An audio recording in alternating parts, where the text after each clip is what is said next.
All right, here we are. We're live again. It's Wednesday, the Wednesday daytime stream. How's it going, everybody? It's Matt. It's Rigo. It's Ivan. What's up, guys? How's it going? All right, let's just see. Shuckle break when? You want a shuckle break? That'd be nice. Poor Shuckle. Grab this. All right, what's up, guys? Mr. Jammy, Mr. Pesach Collects, Mr. Chris, Mr. Hermes, Mike Side, Andy, Daniel Berry Sports Highlights. How's it going, guys? Okay, we've had a pretty decent week so far. Wednesday is the third day of the week, unless you count Sunday. I don't really think of Sunday as being part of the new week. I always think of it as the previous week, I guess. What should the title be today? All Pokies Go to Heaven was last one. Wonder if I could ask ChatGPT for like a snazzy title.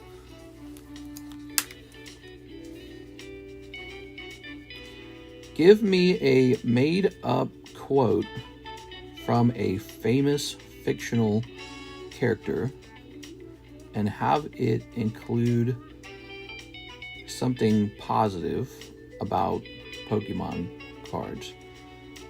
Let's see.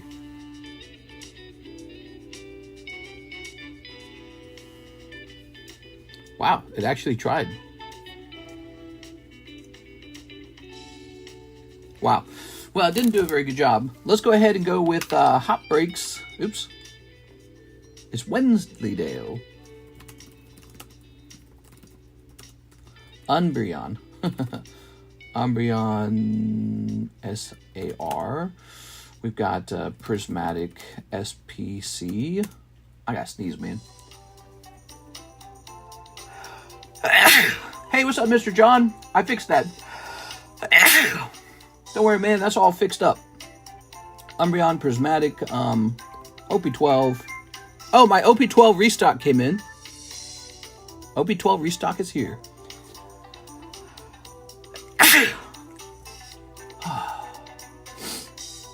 Oh my God. Why do I sneeze so much in this room? Do you guys notice that? There's got to be something in the air. It's got to be real bad. Actually, I don't sneeze in the whole room. I just sneeze when I'm sitting here in this corner. So it's got to all pile in this corner or something. I must have like a sensitive body or something. First the coughing and now the sneezing, huh? Hot Breaks, Umbreon, Prismatic, OP12, Restock, and we got a lot of stuff. Live card shop. So my full stock of OP12 is in. That means I can take a new look at the price and see if we can get a lower price. All right, let me just see what I paid for them.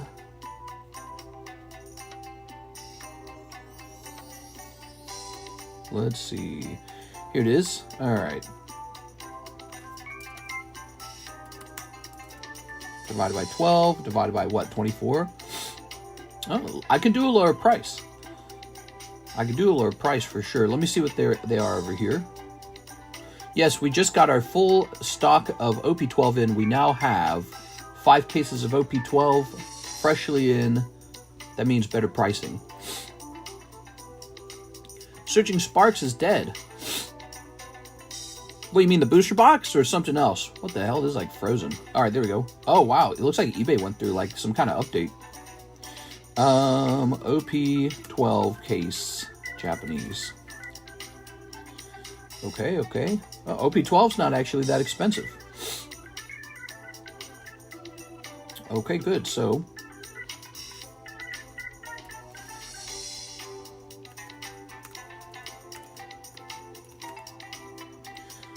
it looks like we will be changing the price to $3 a pack on OP12. That's what we're going with right now. OP12. Where is it? We had it at $4. It's now $3. It's actually kind of a substantial change when you think about it. Okay, it looks like it'll be $72 a box. Yeah, that's not a small change. OP12. Good. And now let's just see if there's any pre-orders. Let's see, Mr. Chris Abruzzo. OP12 restock already? Mm-hmm. Ivan Rodriguez, Bulbasaur 10 slab. All right, so let's get these off the table. Sorry, I'm all sniffly after I just sneezed there like 3 times. Good. Did you sell out of it before? We did a good amount, but now we have a fresh round of cases, and so we have our lowest prices yet on OP12. Here it is. Ooh. The first round was pretty small. Did you know if Top Sun set or 1997 Carddass set 3 and 4 is oldest? The Carddass set is older than Top Sun. There was an investigation that was done that proved Top Sun did not actually own the ability to print the Pokemon cards at the date people thought. What was going on, people actually looked at Top Sun buying the, what do they call it? The rights to use those intellectual properties. What do they call that? They call it licensing. So they bought the licensing like in 1997. What was really going on was Pokemon was founded and created in 1996. So PSA got it totally wrong on Top Sun. They said Top Sun was like from 1996. Now the Carddass cards really were from 1996, making them the oldest set. In particular, I've been told it's that really old Game Boy set that is the oldest Pokemon set in history. I've been told that. All right, great question. Float like a butterfly, turds and farts.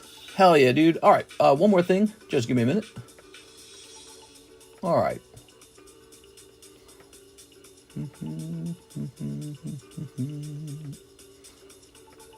There we go. So, Ivan wants the Bulbasaur. Let's go get it. Hello.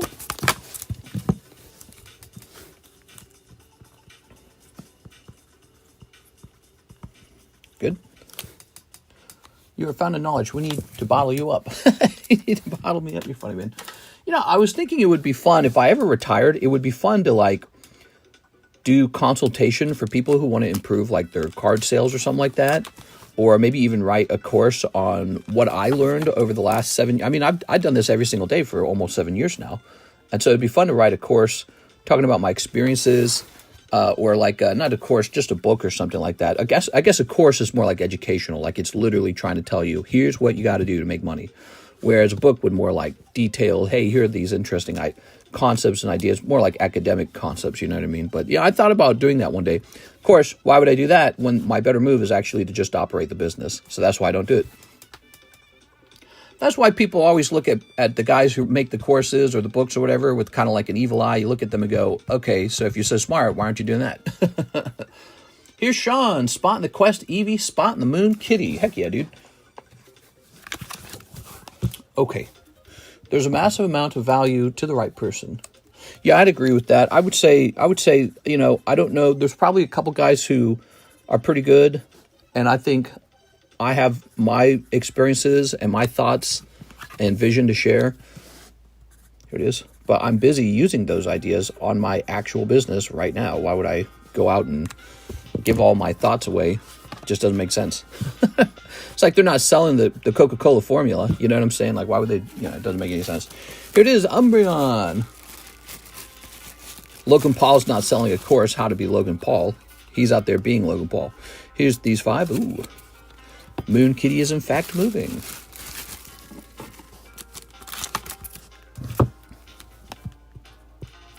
Moon Kitty at 5. And now Sean Gallagher with a spot in the Eevee. Yes. Here it is. Pop 2 Eevee. Quite good. Here it is. That puts 3 people in there. Yay, that is me. Ooh, one day you'll be able to dump years and years worth of live streams into an AI and say, okay, make a book series. Yeah, I don't know about that. That's an interesting point, that if I wanted to write a book, maybe I wouldn't have to put so much effort into it, because an AI can actually just translate my thoughts. Like if I was talking into a recorder, maybe an AI could just write a book out of it very rapidly. Again, would anyone actually read it? I don't know.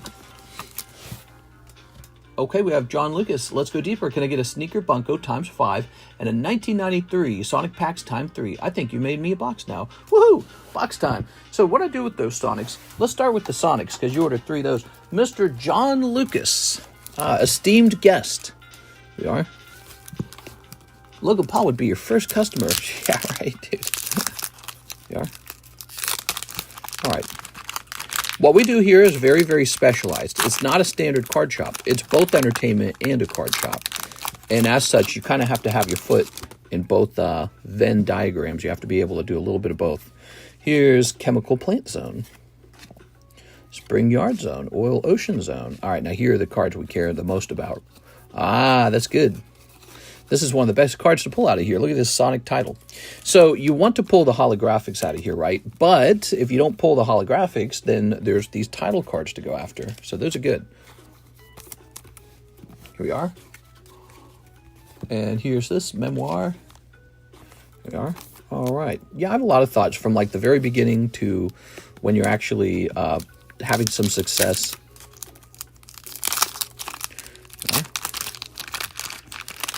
Okay.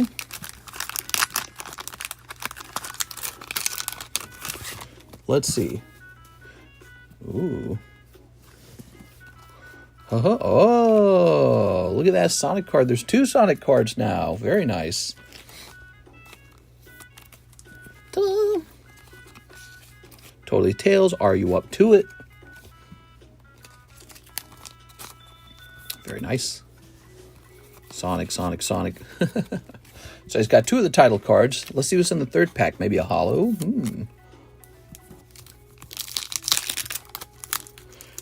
Okay.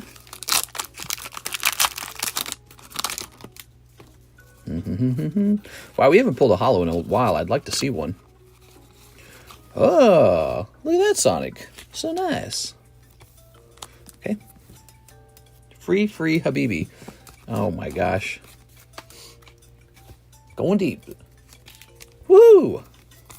So he got 3 of those titles. That was a really, really good round. Because they don't come in every pack. That was a great round. Look at that, guys. Sonic, Sonic and Tails, Sonic and Tails. Wow. Wow, that is so iconic looking. All right. Good job on those. Let's go get your 5 boxes of Sneaky Bunko. Sneaky Bunko it is. Ready? I'll be right back.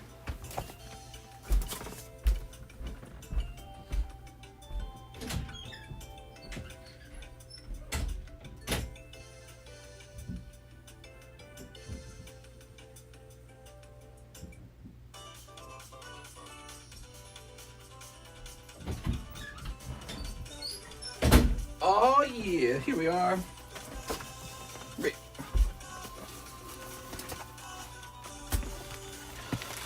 Whew.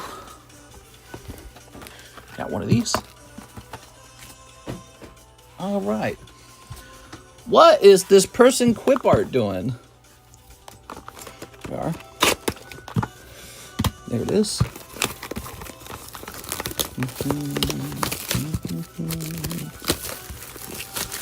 Tossing that.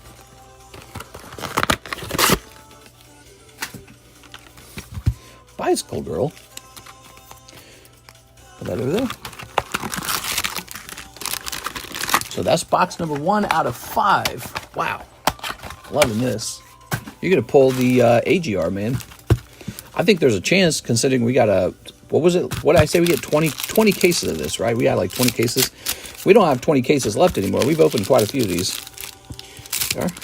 All right. Was it 20 cases? It was 17 cases.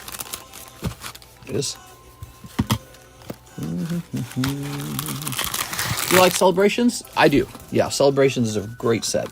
Fantastic. Here we are.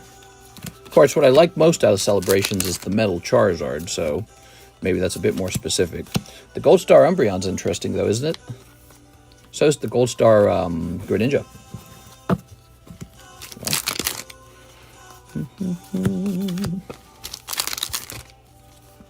Someone in Japan was stealing bicycle seats. Was it you, Roshi Goku? Okay. Here's a girl in an outfit. All right. Here's doggy girls. Bark. And this guy with the mask. I'm guessing your favorite Sonic character is either Knuckles or Eggman. Who do you think my favorite character is, Knuckles or Eggman? Why do you think my favorite character would be Knuckles or Eggman? This. Here we are. Okay. We need those seats. It is. Here's this. Mr. likes tails. It's Amy. Here's a hollow, and here's a hollow. Now, Eggman looks dumb, dude. That guy looks dopey as hell. Knuckle up, bro. Which company would grade the signatures I pulled yesterday? Because Knuckles is red and Eggman is a bally bastard. Karis thinks she's so funny. She's laughing right now. I better go tag her. All right, you ready? Ready? Which company would grade the signatures I pulled? Oh, I'm sure PSA would probably consider grading them. I mean, that's who I would send into. I'd send in a PSA. All right, here's this. Nothing crazy on the box topper. All right. Good. Mr. John. Snipping this. Snipping this. Okay. Lovely. Toss that away. Oops. Pulling this with my shirt. There it goes. All right. So, card number 1. Card number 2. Would rather authenticate a card with PSA or have a grade 9 with them? Oh, that's a great question. Well, I'm probably a 9. Yeah, 9s aren't bad.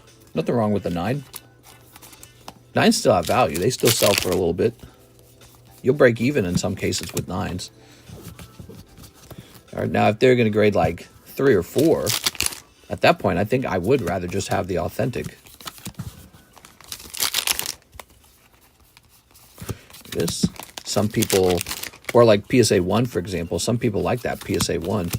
Here's a girl on a bike. Does tag grade Chinese? At this time, I think tag grading only does English and Japanese.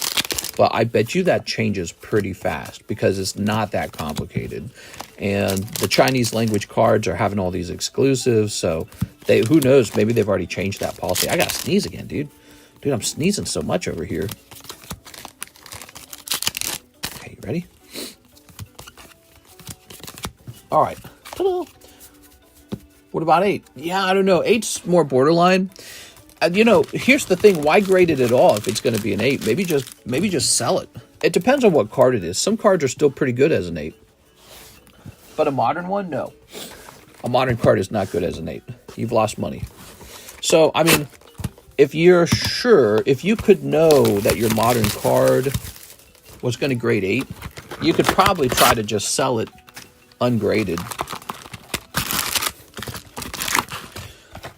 Okay. All right. Hey, how's it going, Mr. Brandon? How are you today? All right. Look at this. Look at this. Very nice. Very lovely. I'm doing well. Just finished Expedition 33. Oh, that's nice. Expedition 33. Keep hearing about that game.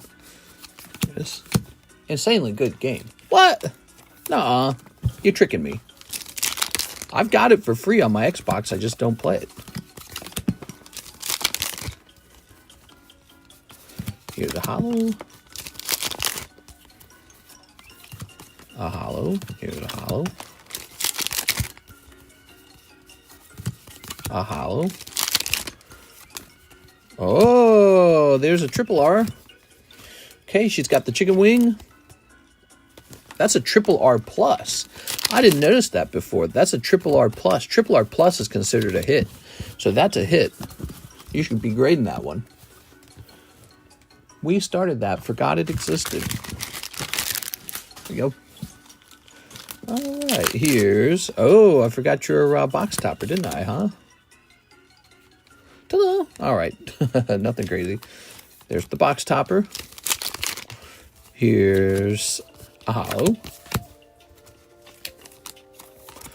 And a holo. John Lucas. There we have it. Next box is completed. No Siggies in a while. 2 more boxes. Okay. Looking for the big one. Okay. OP12 been hot. OP12, we just lowered the price on OP12. We got it at a lower price now. OP12 is available. Now, the first boxes we got in, you know, when you get products super early, there's a little premium on the earliest product, and then it gets a little cheaper. So we just got our post-launch order in. And so, yeah, the price is a little bit cheaper per pack now. Check that out, guys. OP12, $3 a pack today. That's not so bad. Okay, you ready? Are you going to the Switch 2 midnight release? Release! No. No, I'll be busy.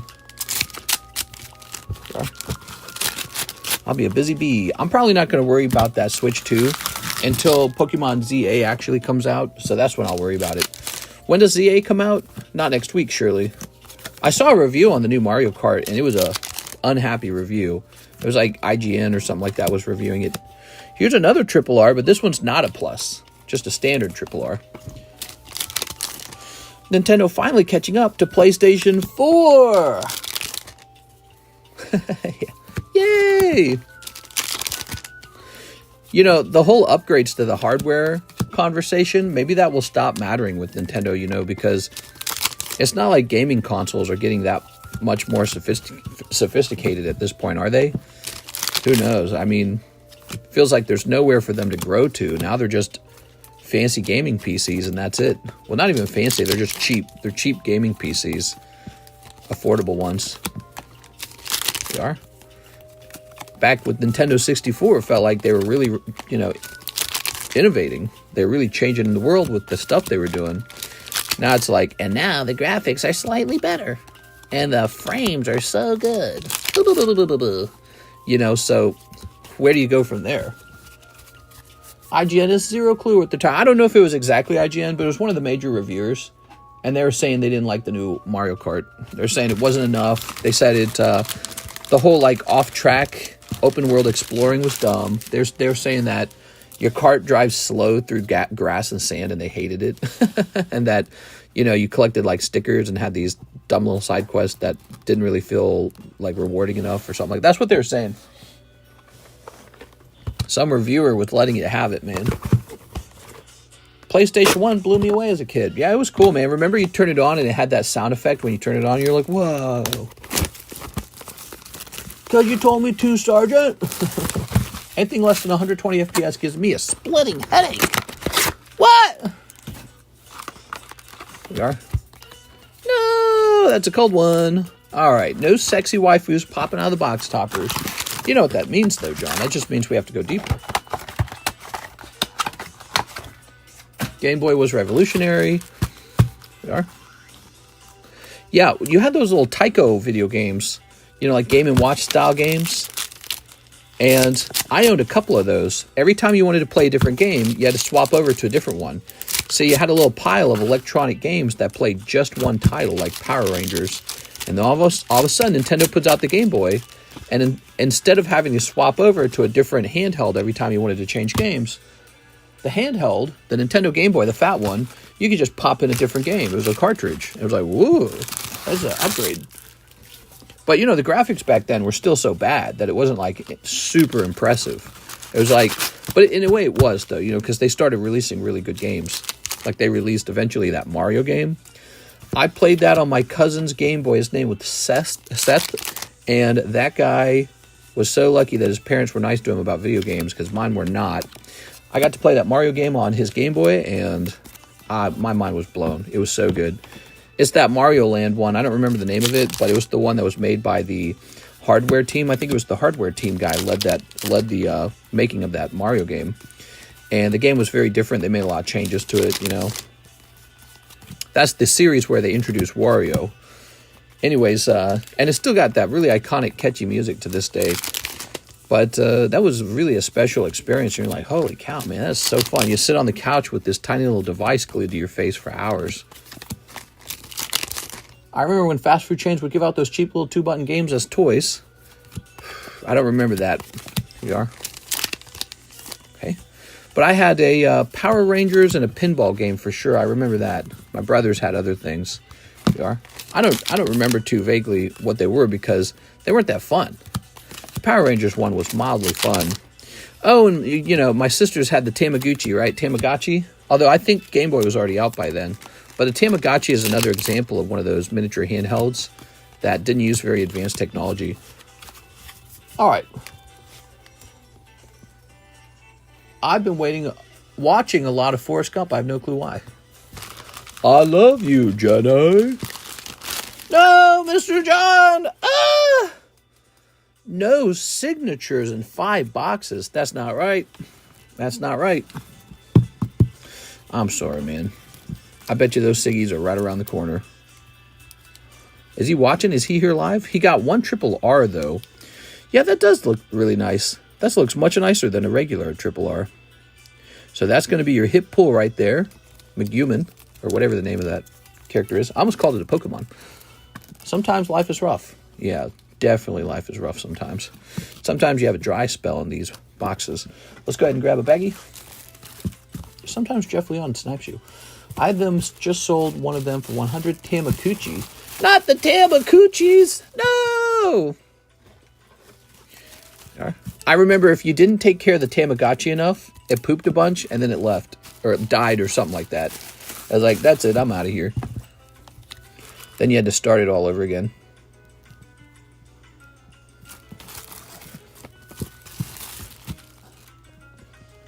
John Lucas. All right. Mr. John.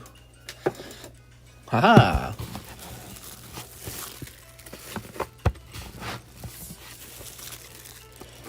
Ta-da! Okay, let's get a rotation on these.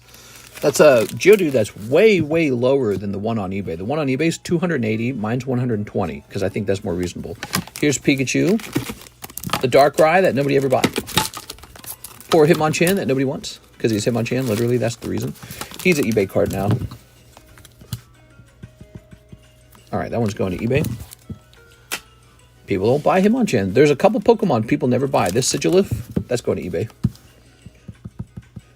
Okay. This Ekans could probably go to eBay, but he's actually cheap enough to go into the live customs. He's a good card. He's just not Charizard. People pretty much just buy a couple Pokemon, you know. They don't buy all the Pokemon. That's how it is. Darkrai, he's like in a niche, sort of like Melodic or Scyther. You know, he's cool, but he's not like Charizard, Umbreon, Gengar. They just want a couple Pokemon, you know. They don't want everything. They don't want everything. They want Pikachu. Pikachu's good. Pikachu will sell one day, $59. He could go to the Poke Shuffle. If somebody pull him for $60, they'd be happy to pull him for, you know, out of the Poke Shuffle for whatever, $15. They'd be happy for that. Here's Jonathan Fernandez, the Umbreon break. Yes, sir. Let's get that Umbreon break. Yes, we have an Umbreon break, but we don't have an Ekans break, because if I made an Ekans break, it would sit there and sit there and sit there and sit there and sit there. Fernandez. There it is, Mr. Jonathan Fernandez. I had to uninstall the Thronglets game. They kept shouting at me. They are. Oh, they don't even know what that is. Let's grab this over here. Beep. Is Magic SpongeBob out yet? I have to grade it. It has to be graded. That reminds me, I need to make a piece of content around that. Tamagotchis are classics. I remember having one around 2002. Yeah, that was probably when my sisters had one. And I got to play it sometimes. I was like, dang, dude, this is cool as hell. All right, I still remember one of the Pokemon Game Boy Pokemons gave you like a little Pokeball that you could clip to your belt, and it might have been Pokemon Heart Gold or something. I don't remember what it was, but it gave you a little walkable thing. You clipped it to your belt, and then as you walked, your Pokemon gained experience. It was like the most rewarding thing ever because you could like transfer the Pokemon to that Pokeball, and then you could transfer it back onto your Game Boy. Wait, are Magic the Gathering SpongeBob packs available? No. My Final Fantasy Collection booster box was muy fuego. I don't know that word. Soul Silver. Yeah, it might have been Soul Silver. Might have been something like that. Look at this. Very nice. Ooh, beautiful. $75 for this Ivysaur coin. Isn't that nice? Ooh. Lovely. All right. Let's just take a quick look. Clicking on this, we have Mr. Mark Duez. $100 for his slab away. Okay, Mr. Mark. Mark. This goes down to $380. Perfect. And now we're caught up. There's no orders in the queue. Very nice. So if there's no orders in the queue, what's today? It's a Wednesday. All right. Well, it was a fun stream. See you guys later. Now, let me think. So we ought to work on the breaks, shouldn't we? So we've got... Oops. We got this jumbo pack break with Zach in it, Mr. Zach. And we've got, do we have yes, we have this gym break. Okay. And there should be one more, shouldn't there? Yes, we have this. No, this is Dark Poplin. This is not it. Is this it? Yes. This is also gym break. Mr. Omar is already in here. So this one's already up to 1. We just need one more person in here, and that's the gym break that'll end. Okay, so here are jumbo pack break, gym break for 3 slabs, gym break. We also have this. Think this will ever end? I don't think so. Did you ever get my Hypno for trade? I hear you want to trade me a Hypno, huh? Why don't we talk about the trade first? Let's see.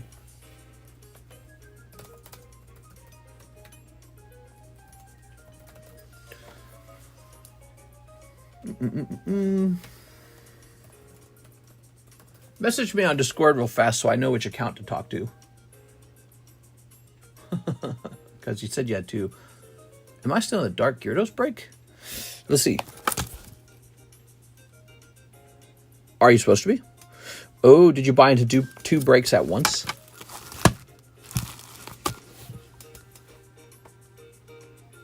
Okay, give me a second here.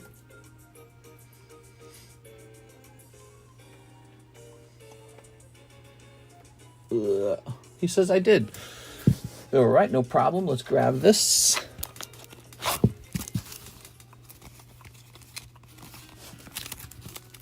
The Squirtle Break and the Dark Gyarados.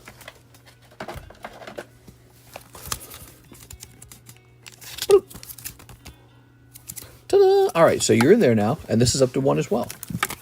I'm sorry, I probably forgot that. So that's 1, that's 1. Very nice. Those are both ready to go off. Does 6 contact me? Here it is.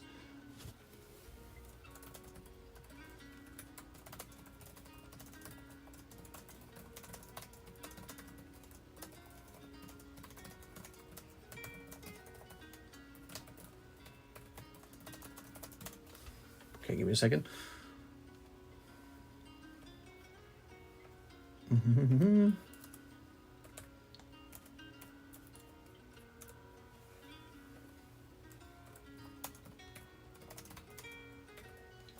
There you go. Now, what are the 3 slabs in the break? Let me show you real fast. The person who kind of wins this break, they get Goop Gas Attack Vintage card, Meowth the Vintage card, and this lovely Jolteon from Brilliant Stars. They're all PSA 9. Very nice. These would end instantly if you bought into them. That's what's exciting about the gym breaks. They're very fast. Yes. Did the Prismatic fill yet? The Prismatic started yesterday, and it's No one's in it yet. No one's in the Prismatic yet. It just started yesterday. Let's go ahead and put this back in here so I don't lose it. There we go. Very nice. And let's go ahead and put some new cards up on the table. So we got this Clefable 8, PSA 8. Okay. Steven Sistrunk's in. Mr. Steven. Let's take a quick look at that. Siggy break when? We do have signatures in the waifu shuffle. I don't know if we'll do... Well, yeah, I know it's possible. It's definitely possible. This one has to finish first. So when this one's over, there is a potential for a Siggy break. Paying down Tina. You got it. All right, let me jump over here. Oh.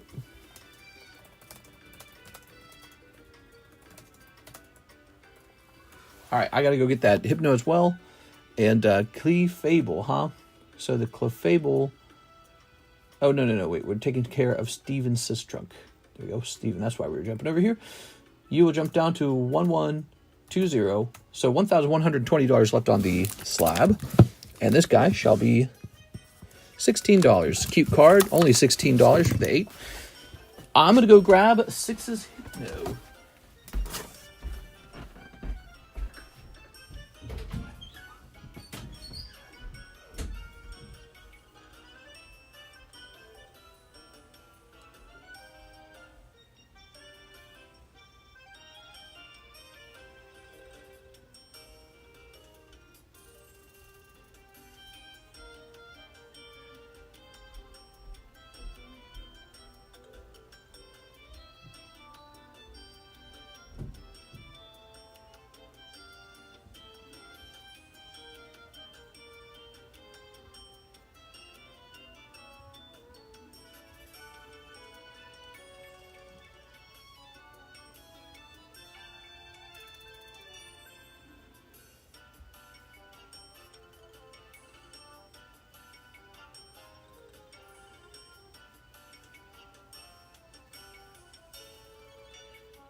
Oh man, all that time I couldn't find it. So, just broke my nail. So I wonder, we didn't ship it to you already, did we? Pull this nail off. Welcome to the Stare at Slaps live stream, now with music. Ow. There we go. I thought regular mods can, mister. No one pinged Discord. I didn't ping Discord? Oh, I guess no one pinged the Discord. Okay, so we couldn't find the Hypno. Let me contact Alexis.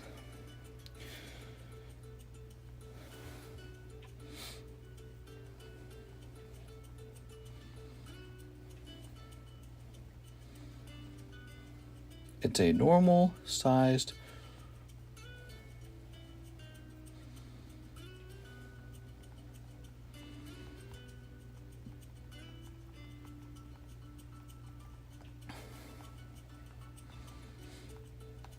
All right. So 6, that card could be on its way to you, maybe? Oh, you just got it. Oh my God. All right. So you've got a hypno with you, and you're sending it back. All right. Well, I trust you to send it back. You send it back.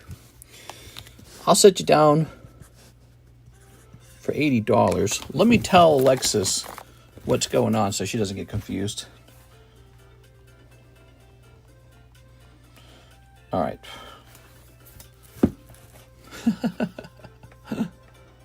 Okay. Ah, man, I'm getting these ads from Discord. Back to it. Man, I was hunting all over the place for that thing. It doesn't exist. Here's Ivan Rodriguez picking up the Chansey. You got it, man. You know who has a lot of slabs? Samantha does.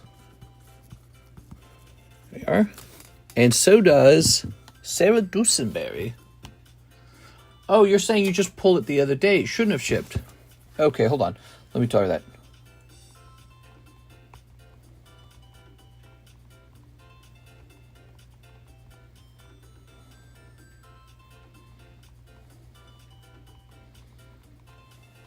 Okay, there it goes.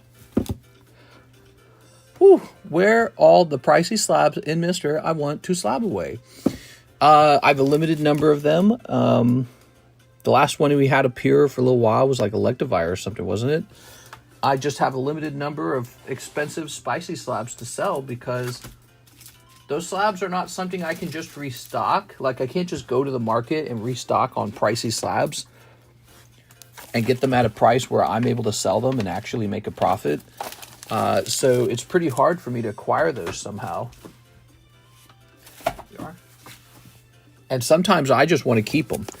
So yeah, I mean, maybe that's the hottest thing in the market or something. I'm not sure. But yeah, I don't have a bunch of awesome Sky Ridge PSA 10s underneath the buy now price just waiting to go. Oh, that's the last sold price. Just on a spot in the Umbreon. We do have this break going on. I could do vintage slab breaks as long as I could mark them up for sale. So if I could take the slab, overprice it, and then turn it into break, we could do those. I think most people are not willing to buy a slab outright that way. So, yeah, it's just a thought. Okay, let's see. Do we not already have a vintage card up here? This isn't quite vintage, but it's from 2021. That makes it 4 years old. This kind of is vintage. That's from 2018. That's almost 10 years old. But it's not like classic vintage. Oh, here we go. We got the Mega Break. So here it is. The Mega Break Mew. Nobody jumps into it. Maybe it's because it's CGC. I don't know. Some people don't like CGC. Or maybe it's because your odds are too low. Yes, so there we got a classic Expedition Holo Break on a CGC 10 Mew. And I've made it very accessible. It's a $40 buy-in. If you want to do $40, you can do $400 if you prefer. Being sold for $2,800. I don't think that's bad. Now, I wonder if the price has gone up or down over time. If it goes up, I don't adjust it. You guys get it the same good price. If it goes down, it's the same rule. We don't change it. Once the break is set, it's set. Oh, yeah, okay, this one got a little cheaper over time. Well, that's just the way it is, I suppose. Oh, but it looks like it's about to sell. Looks like it's about to sell. All right, let me jump over here. There's only one Umbreon. We'll definitely be in the Mew Sublist Friday if it's still available. Mister, will the last 2 slabs go out in this shipping? In this shipping. We could probably try, I guess. I mean, if I stood up right now in the middle of the stream and ran it over to the shipping pile. Let's see. Here's... Hit a refresh button. Here's Thomas Fairgrieve. Spot on the Umbreon. You got it, Thomas Fairgrieve. There's interest in this break in particular. Fairgrieve. There it is. Which is your favorite grading company? Black Label BGS is my favorite right now. That's the pinnacle of card grading. So that would be my answer. All right, here we are. Very nice. PSA is missing out on that. They need to offer a perfect grade right away. I want my PSAs to have a chance at a perfect grade. That'd be awesome if you can. Thank you again. I'm at work. I'm be in and out. No problem, man. Mr. Fighting Demons did not say PSA. Well, no, I was doing a real analysis. I was doing a real analysis in my head. The most optimal possible grade is Black Label BGS, which is why I now have more cards at BGS than I've ever graded before, because I'm more interested in that now. Here's Jose E. Dominguez. And PSA will receive considerably fewer grades from me. Those grades will be redirected towards CGC and tag grading. PSA will still receive some grades from me, though. We'll still get large PSA submissions for very popular cards that are more niche, such as Topps cards, poker cards, Carddass maybe. So sometimes with these sort of like more odd sets, people trust that PSA brand so much that they prefer a poker card graded by PSA rather than CGC or Tag, although Tag doesn't even grade them yet. Hopefully Tag grades them in the near future, but they probably won't focus on that right away. So PSA is my top choice for poker card grading. BGS isn't bad either, though. I'm going to consider BGS for the poker card grading because, you know, if you get a Black Label poker card, that's not bad at all, is it? Black Label Charizard. Man, I'd love to send them all my Charizards right now, all the Charizard 10s, see if any of those turn into Black Labels. That'd be great. Black Label Charizard. And then, you know, have a couple Black Label Charizards. I actually like those tag slabs. Every keeps smashing up. BGS takes too long. Costco just dropped and sold out. You've sent orders to me in the past. Address is still the same. Nice.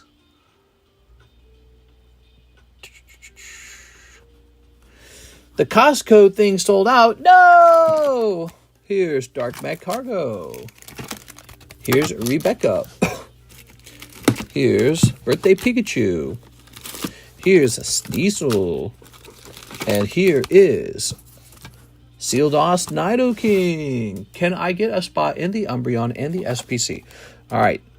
We need a way to note that you owe me a Hypno. So I don't forget it because I'm not stupid. I will forget. O's Hypno. Okay. There we go. And this is spent. 1 SPC, 1 Umbreon. You got it, 6. Oops. There's just a small danger to that, 6. So, for example, let's say you ship the Hypno, right? And then the mailman loses it or crushes it. Well, then you'll be on the line to pay $80. But I actually trust you to do that. You're pretty good. So I know you wouldn't fail to do that.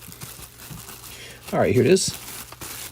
And the SPC, which will be a battle box. Ooh. Very nice. So that's up by 1. 1 out of, what's the number on this again? 7 or 8? I think it's 8. 1 out of 8, right? Yep, 1 out of 8. Should have put it in the middle here.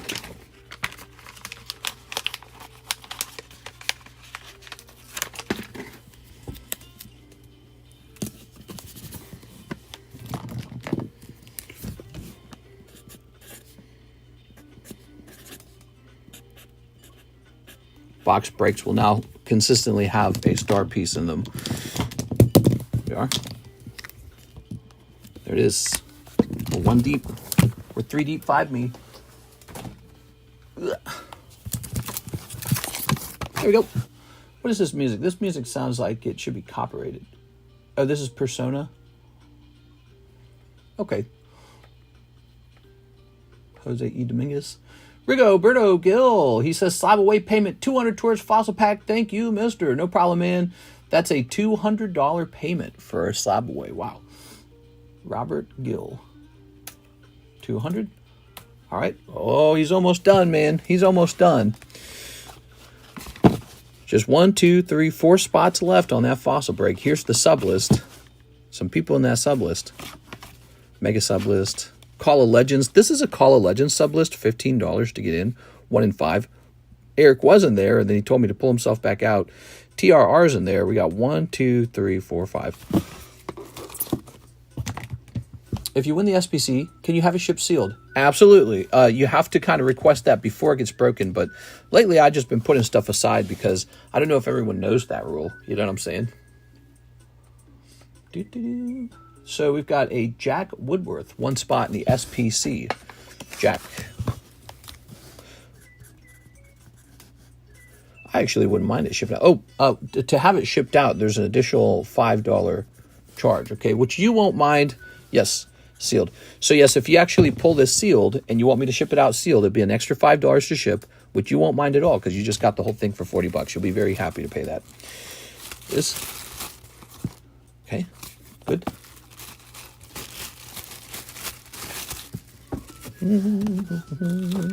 Just keep in mind, if you miss, you're losing out on $40, everyone. Don't get too excited yet. Only one person pulls it, really. These poker cards have been doing exceptionally well. I just sold a poker card on eBay like a day after I listed it. It sold like that. And it actually, here's the funniest part.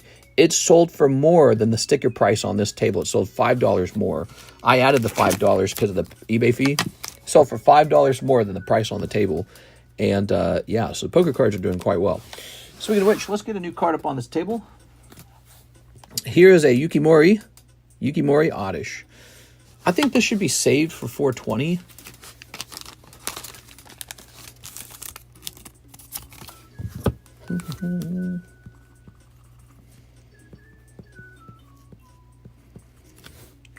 So we're going to save that for 420.26. There we go. We got Bulbasaur, Charmeleon, Haunter. Those poker cards look cool. They are vintage. They really are vintage cards. Look at this. I have a very special card. Should I sell this? What should I sell that Charizard for? Nah, I shouldn't sell that. That's got to go in my Charizard box. So we got a Charizard box of poker cards. He's going in.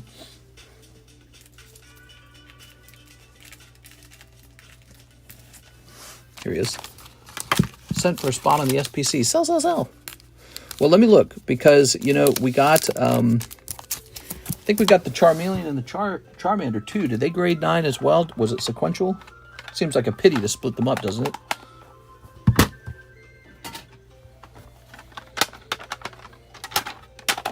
Where would they even be? I hate that PSA does not keep these in the order you sent them in. It's very frustrating. Oh, man, this one got a 9. It's so cool looking. Here's a Magmar. Where's that guy that likes Magmar? Dang, dude, look at this Pikachu. Ace of Diamond Pikachu. That's pretty good.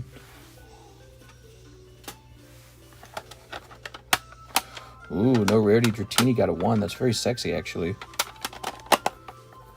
Bundle deal only. I'm in love with my Pupitar. Yeah, you got that one for free, right? It's pretty cool, right?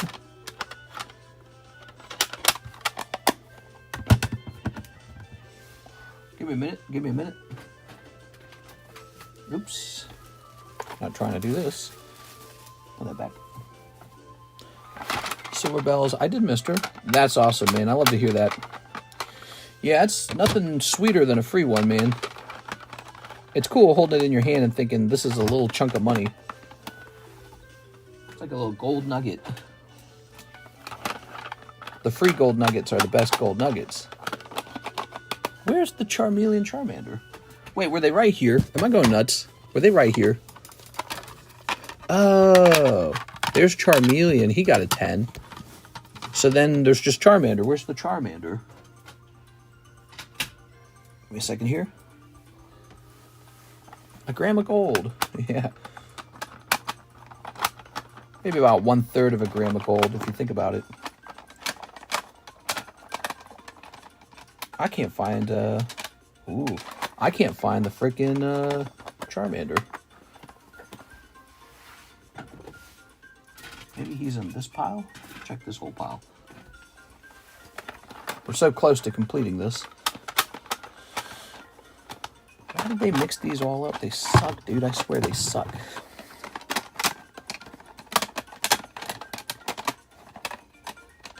Oh! Got it. Wow, they all graded 10. So it is a sequentially graded group. Ooh, that's got to be worth something. I mean, I'd value the Charizard at about 1.5 pretty quickly. 1.5 on the Charizard, but he's got Charmeleon and Charmander too. I mean, Charmeleon, he's probably about 150. Charmander could be more like 250 to 300. You never know. That's pretty good. You forgot Marco's name? I'm sorry, I didn't mean to forget anyone's name. There you go. Marco Arboleta. My brain was just tired. Okay, so check that out. 42, 43, 44. That's not bad.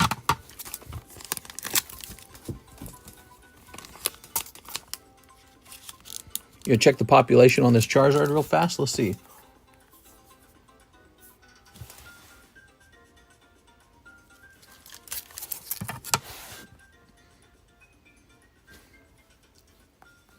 Pop 5 Charizard. Wow, population 5. I should just hold. You know, I don't mind. I like the idea of making money on this in the short term, but I mean in the long term is so much more impressive. This guy's pop 8, which tells you that, because, you know, if somebody had a Charmeleon, I'm sure they had a Charizard, which means that I'm lucky to have that Charizard. And the Charmander is population 5. So the Charmeleon's pop 8. Charmander and Charizard pop 5. That's really, really rare. I mean, you guys are looking at a thing where there's only 5 tens of them. I don't know what to think of that. You can't sell it for $1 bazillion, but it must be worth like 2,000 or something like that. I'd say it's probably around 2,000. How do you look up the pop? You scan this QR code. Yes. All right. Okay. I don't know, guys. I don't think I'm going to run into this very often. I feel like maybe I just hold this. What I could do is try to grade my red deck at one point and try to see if I can get 2 sequential pairs. Of course, why would I ever want to sell that? It's just really difficult to sell that. It's pretty neat. Same with this Pikachu. This Pikachu is real nice. This guy's real nice. These all look really good. I've just never seen poker cards like this before. This Pikachu's got to be rare, right? Give me a second here. All right.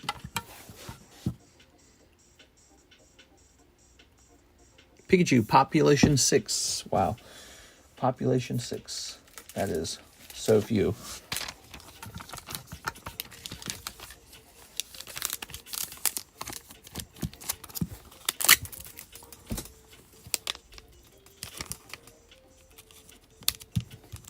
I know I'm keeping the Gengar for sure. I really like the Gengar. There's a Gengar somewhere, guys. I don't know where he's at. But he's super cool.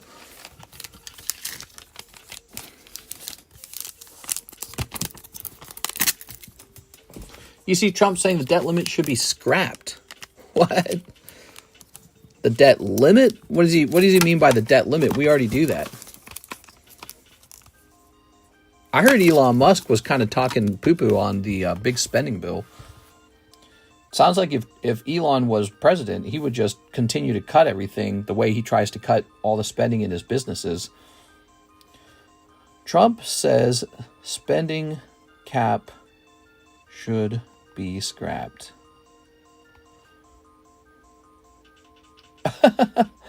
Trump calls for scrapping debt limit in mega bill twist. The debt limit should be entirely scrapped, throwing another wrench into negotiations around the GOP's big, beautiful bill. Cut taxes and increase spending? How does that work? It just doesn't make sense.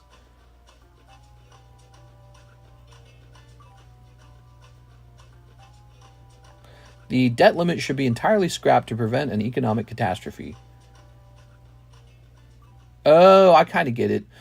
I get it. Okay, hold on. I thought it meant something else. What it means, we hit the debt limit, and then they have to vote to raise the debt limit. And he's saying we should just stop doing that. I think that's an interesting idea. I mean, he's saying if you get rid of it, you can't hold each other hostage anymore. You can just pass your spending bills. So, you know, if a Democrat was in power, they wouldn't have to convince Republicans to let them pass a spending bill. I don't know. As an American, I feel like, isn't the goal to actually just reduce spending, though? Because I feel like getting rid of the limit would really just increase spending from both parties, both Democrats and Republicans. I don't know. The plan is, there's no plan. Damn, yeah, the Pupitar is Pop 7. Did you get my order for a spot on the SBC? I sure did. I'm very fast about it, Mr. Thomas. I believe you're already in there. Let's see. Oh, wait. Or not. Wait. Oh, we're on it. We're on your order right now. Mr. Thomas. All right. Oops, I just didn't write it down. Plan is, there is no plan. All right.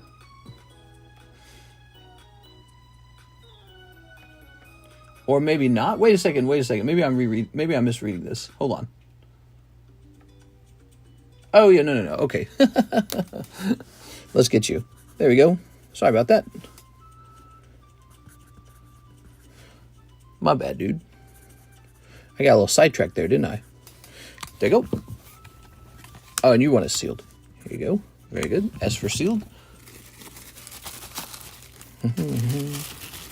So if they were to do that, if somehow the Republicans were to change things so that there was no debt ceiling, it would allow, spending bills to pass without having to fight with the opposing political party. That's what he's proposing.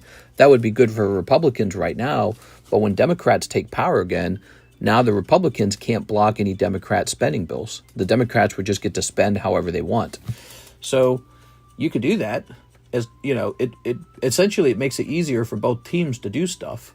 And of course he wants that while he's in power. But yeah, it could have really long-term consequences. You could call for the opposite to happen. You could say you're just not allowed to raise the debt ceiling at all. It's not even allowed. No more raising the debt ceiling at all.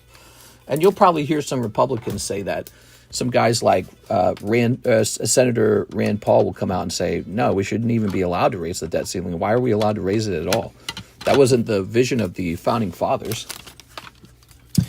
All right, let's get some of these priced up. I want some Pokies. Hey, what's up, Joey Albrecht? How's it going, man? A couple of these are going to be popped up real fast.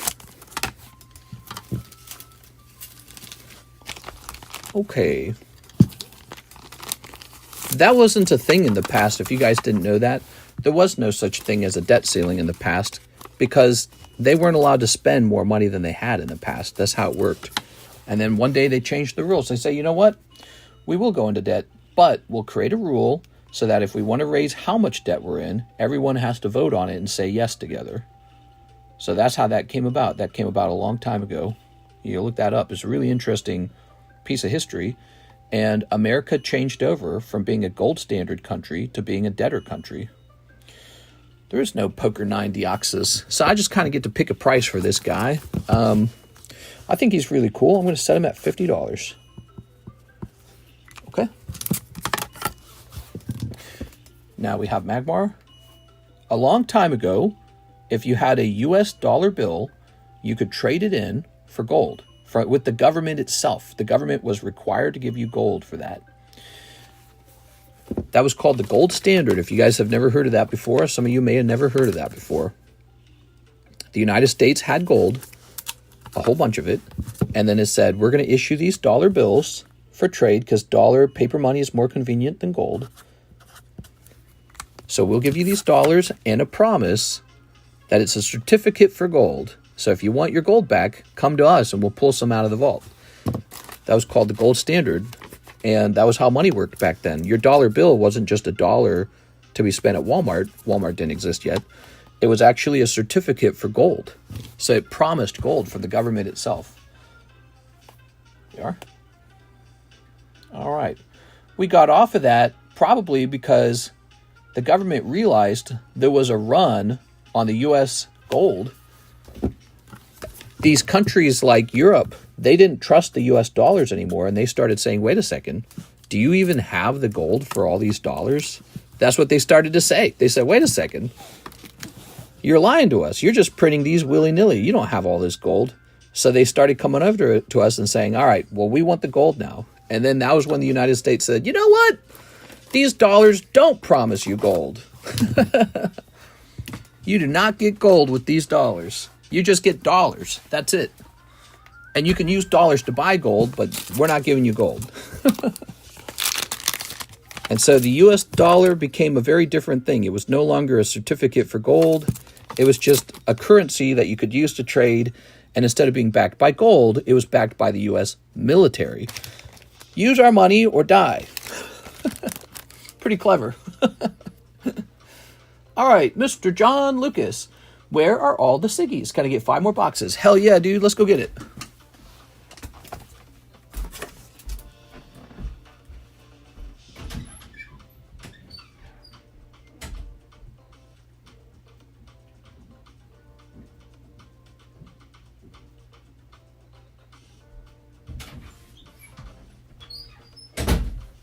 the Siggies? Probably in these boxes. All right. Oh, wow. All right. Whew. It's Siggy time. Hell yeah, dude. Do you guys find that interesting? I love learning that kind of stuff. I like learning about the Great Depression. We are. All right.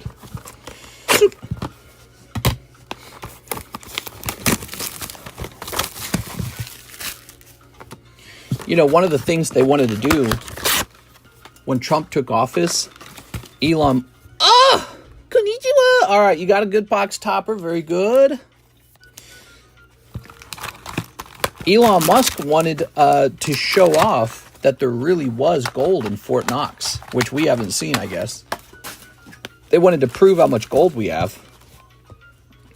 That never happened. Makes you wonder. Makes you wonder if we really have that gold. This is one of the most interesting channels. I learn something every time I watch the stream. Sneak. Go. All right. Sneaking this. Sure, I can keep teaching too. I got all kinds of thoughts about that kind of stuff. So, another thing that our country does with the dollar bill, now that it's no longer connected to gold, they actually inflate the dollar bill by 2% on purpose every year. Like it's an actual policy. In other words, every year, your dollar bill can buy 2% less than it bought the last year. And why do they do this? To make sure no one saves money. So if they didn't print more money, rich, smart guys would save up dollar bills in their own bank accounts, and then they would lend it out to people and make interest. The government doesn't want them to do that. It wants them to spend that money to keep the economy moving. So they punish that person if they put that money in a bank account by making 2% inflation every year. That's called monetary easing. It's a really stupid term. It just means inflation, intentional inflation. During COVID, we had really bad inflation of like 6, 7, 8, and even in some cases like 9% per year, which was way too high. We are. Trump said golden age, buy silver and gold cards. We are. Yeah, he definitely talks like that. We are. But we'll see if it actually happens. That's the important part. I'm all down for a golden age. I'm not against it. I'd like a golden age. That sounds good to me, man. We are. Debt is part of life. Embrace it. We are. Well, good debt. Good debt is when you borrow money on interest in order to buy a productive asset that produces more money than the cost of the interest, or perhaps breaks even with the interest. We are. So let's say you buy a home, it's $1 million, and you pay 10% interest. Well, next year, you're going to lose all that money on the loan. You're going to now owe like an extra, whatever 10% of $1 million is, $100,000, I think. But if the house also goes up by $100,000, then you broke even with the interest. But I mean, see, now you're good. And in fact, borrowing all that money is a favorable thing because you've acquired this property and those gains belong to you. So even though you must pay back the bank $1.1 million, you're sitting on an asset worth $1.1 million. So it's all good. That's a break-even scenario. Let's say you bought the house for $100,000 or for $1 million. It goes up. You have to pay $100,000 interest per year, but the house has gone up in 1 year from $1 million to $1.2 million. Now you've made money. And people look at real estate and say, wait a second, I want to do that. I want to make $100,000 on my home. And there's a whole equation to that. Like, think about it. So if you bought the house on 20% down payment, that means you paid $200,000 for the home.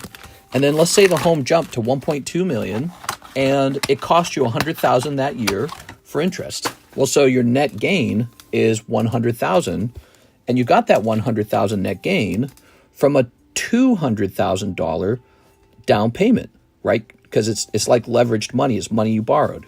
So now you've made in theory, you've made $100,000 of equity out of $200,000 down payment.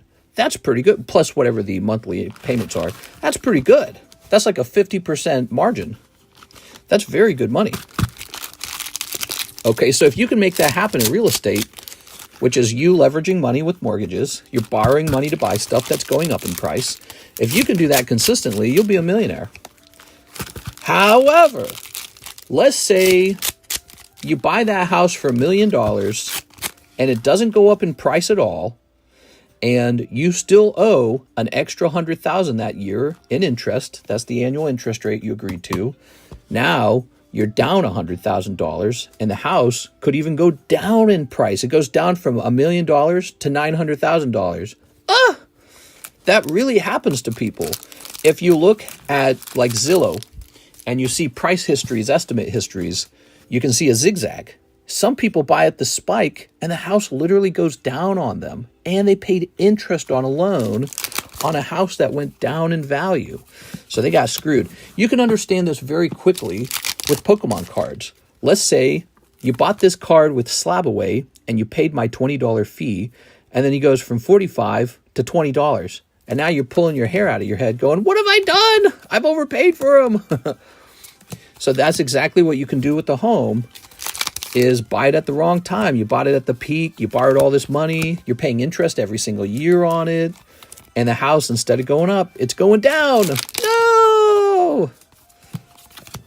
That's what happened a lot in 2010. It ruined people's lives. Well, I think you mean 2008, right? The 2008 housing crisis. Yeah, people were buying all these houses. There was what's called a bubble. They call it a bubble. When assets they have fake prices that are pushed by investor demand, not by natural demand. So that kind of stuff happens in the world, and it's fun to talk about. I love talking about these things. I'm a big financial nerd. Maybe that's why you find me doing Pokemon cards, because I just find it really interesting.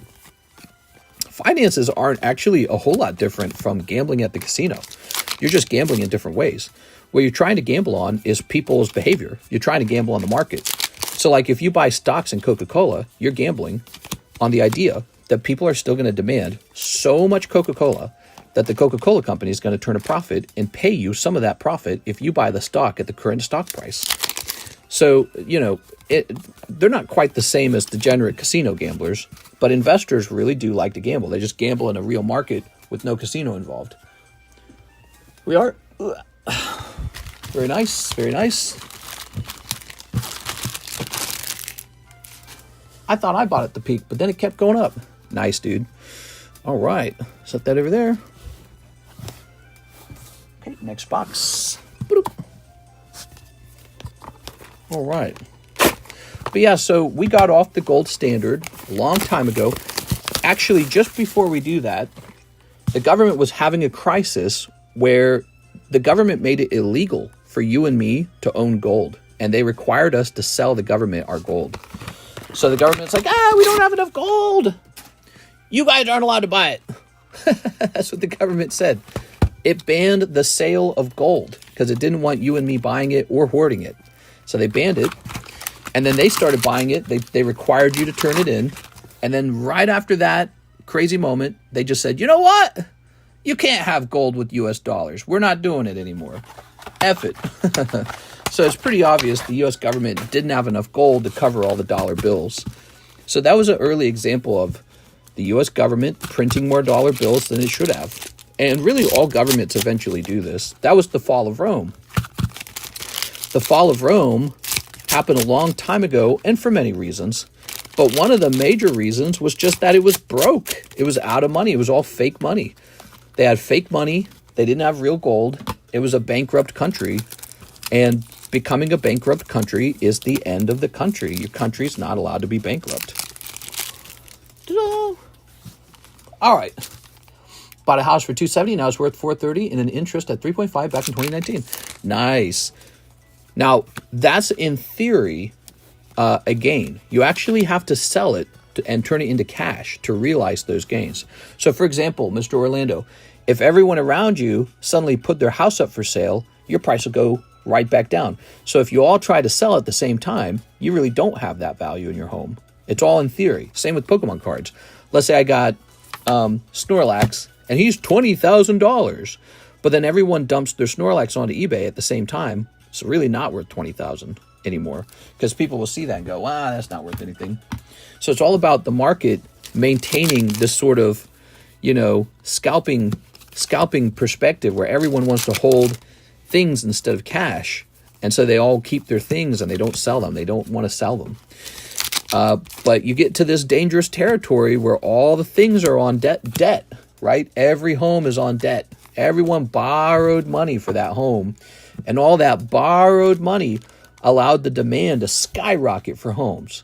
You got free money. I got free money. Everyone's got money from the bank. We're all demanding these homes. I'll do $600,000 for that home. I can get a loan. But then let's say there's a downturn in the economy and you're fired and you just can't pay your mortgage anymore.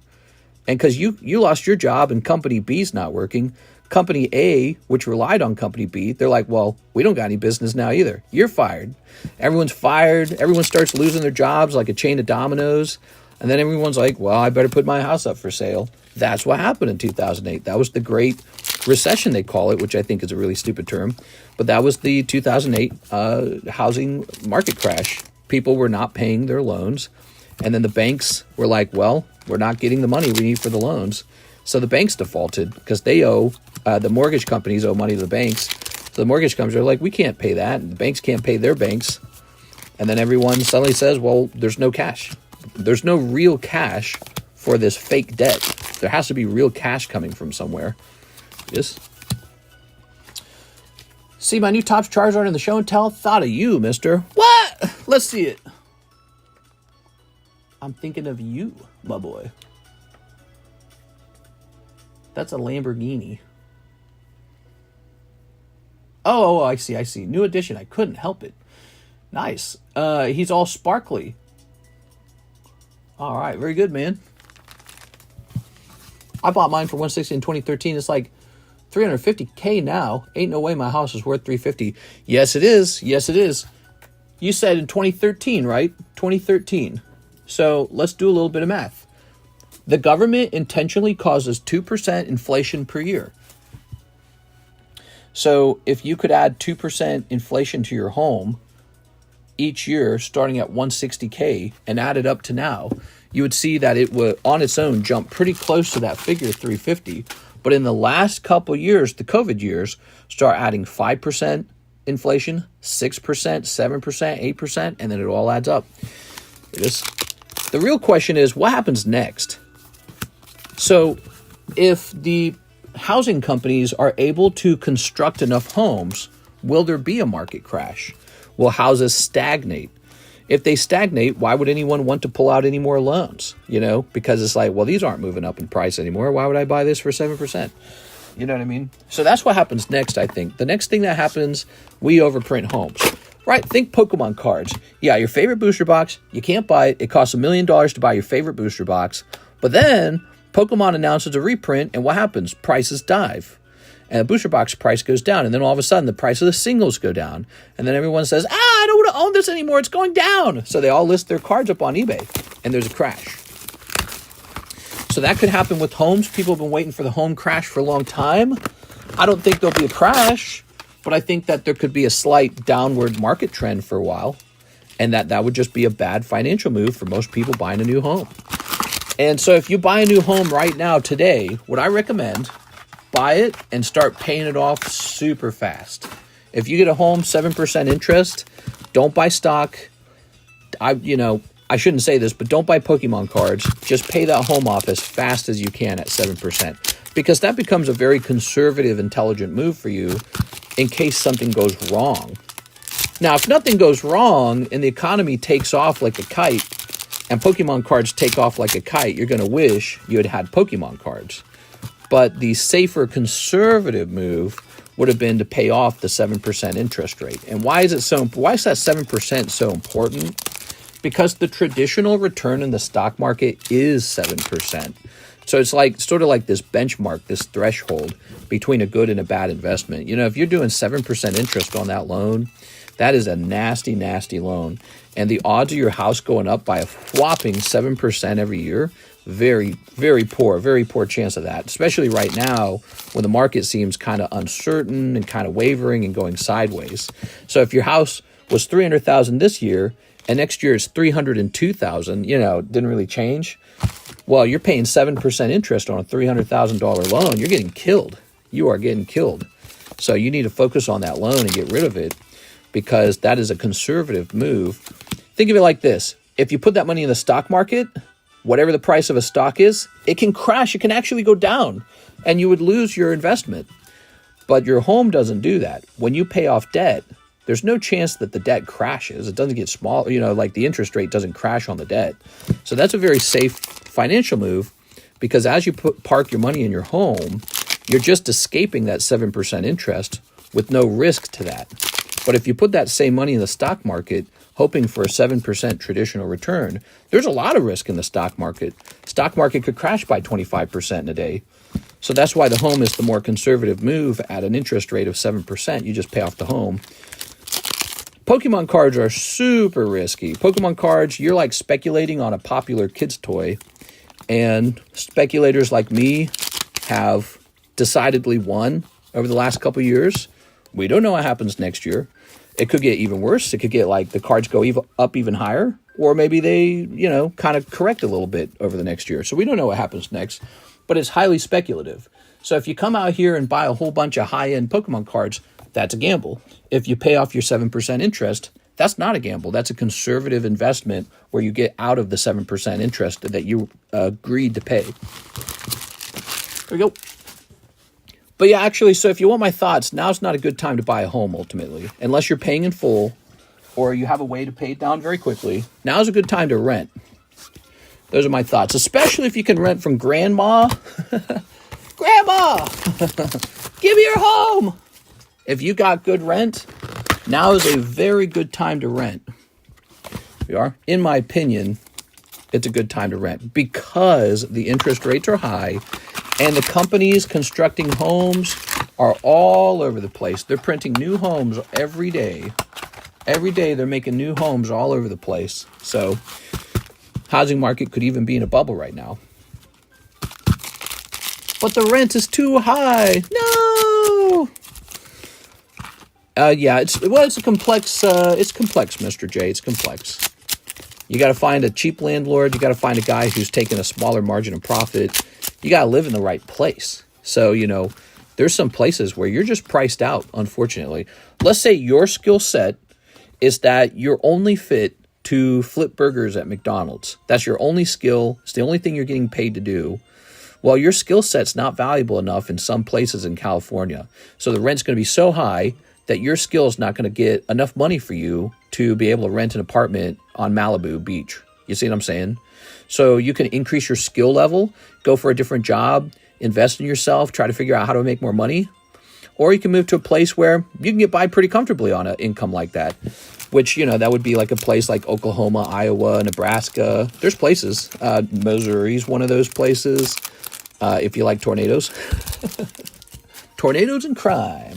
And the Chiefs, I guess. But, people really like the Chiefs out here, I guess. So, there are places where the cost of living is much lower. And so if your only skill is kind of a skill that's not paying tons of money, you should move to a place like Oklahoma, Iowa, these cheap to live places where your dollar goes really far. And then just get whatever job you want to do for the rest of your life and get a nice little home going. There's ways to research this stuff. Like you can actually get a pretty decent home in Missouri for like $150,000 to $200,000, and then you can get like a just mid-level job at your local Costco or Walmart or whatever it is you want to do. Because those jobs, they're not horrible. They actually pay some money, and especially if you stick around and you get promoted like one time. So you can live a whole and if you marry somebody who's also doing that, now you're set. Now you're ready for a nice quiet life in Oklahoma City. You're ready for that.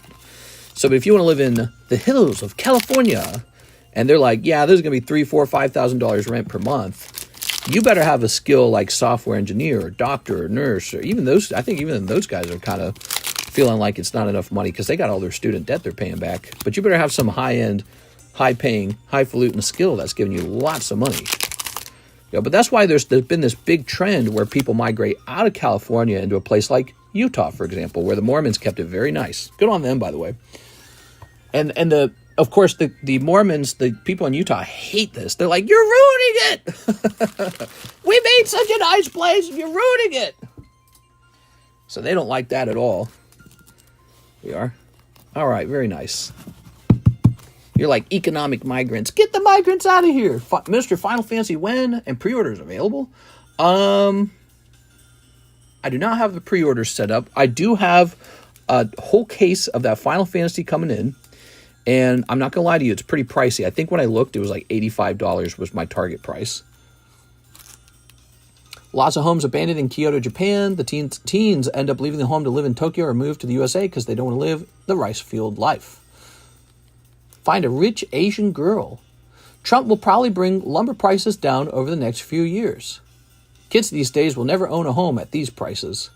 Mormons are so nice, they share their wives. Ah, man, it's live and let live. You got a wife, I got a wife, honey. I don't know. Here we go. That was a very tough round. There's still a couple boxes left in this case, Mr. John Lucas. Here we are. I didn't see any signatures in there, guys. He did get one sexy box topper, though. Once again, this reminds us how valuable signatures are. There's a reason why you see like a signature and it's like $300. Well, yeah, because you have to open like $400 of product to have a chance at one signature. So that is why they cost so much. And then they get graded too. So signatures, if anything, could be underpriced. Sorry, John. John, I'm just as happy to open more of this for you if you'd like. Is that Miss 6? Oh, there we are. All right, cool. What do you think about illegal immigrant kids that join the military to give papers to their parents? I mean, give paper to their parents. Do you mean like make their parents citizens? Is that like a benefit of joining the military? If they're joining the military and they feel patriotism for this country, well then what's the problem? I mean, there's no more ultimate sort of like joining the club kind of behavior than joining the military. So as long as they are joining because they want to be part of this group, I mean, I don't see like that's a big problem at all. All right, Mr. John. Okay.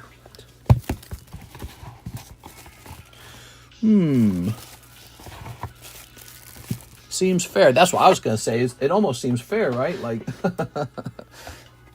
that is what forms a country, isn't it? Its military is at the heart of a country. Its ability to have guards and people who go out and do things with weapons. There we go. All right. Yeah, that's a benefit. That's pretty good. That's a pretty good benefit. Here's Venusaur. Here's Absol. If they want to go be a soldier and you don't want to be a soldier, well, whose country is it now? You know, think about that. Let that concept kind of sink in. You don't want to fight for the country, they do. Whose country is it? And so that says a lot, doesn't it? All right.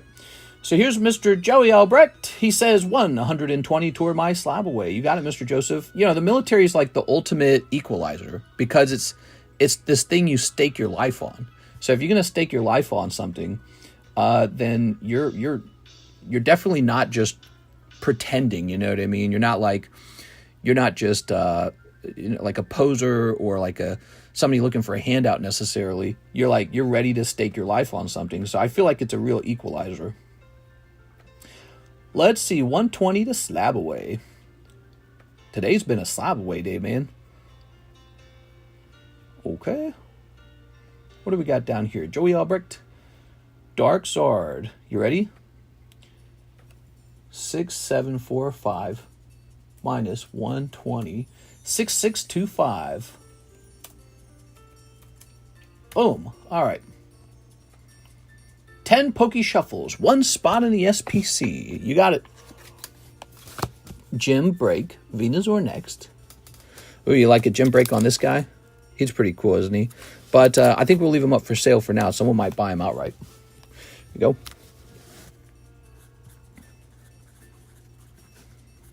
I think there might be a rule. Cards that have made it to the table are not eligible for slab gym breaks. Why is your stream YouTube featured again? We're YouTube featured? What? All right. Maybe because I stopped using so many curse words. You know, one day I realized I was listening to a guy talk about how he thought his streams were doing poorly because he was cursing so much.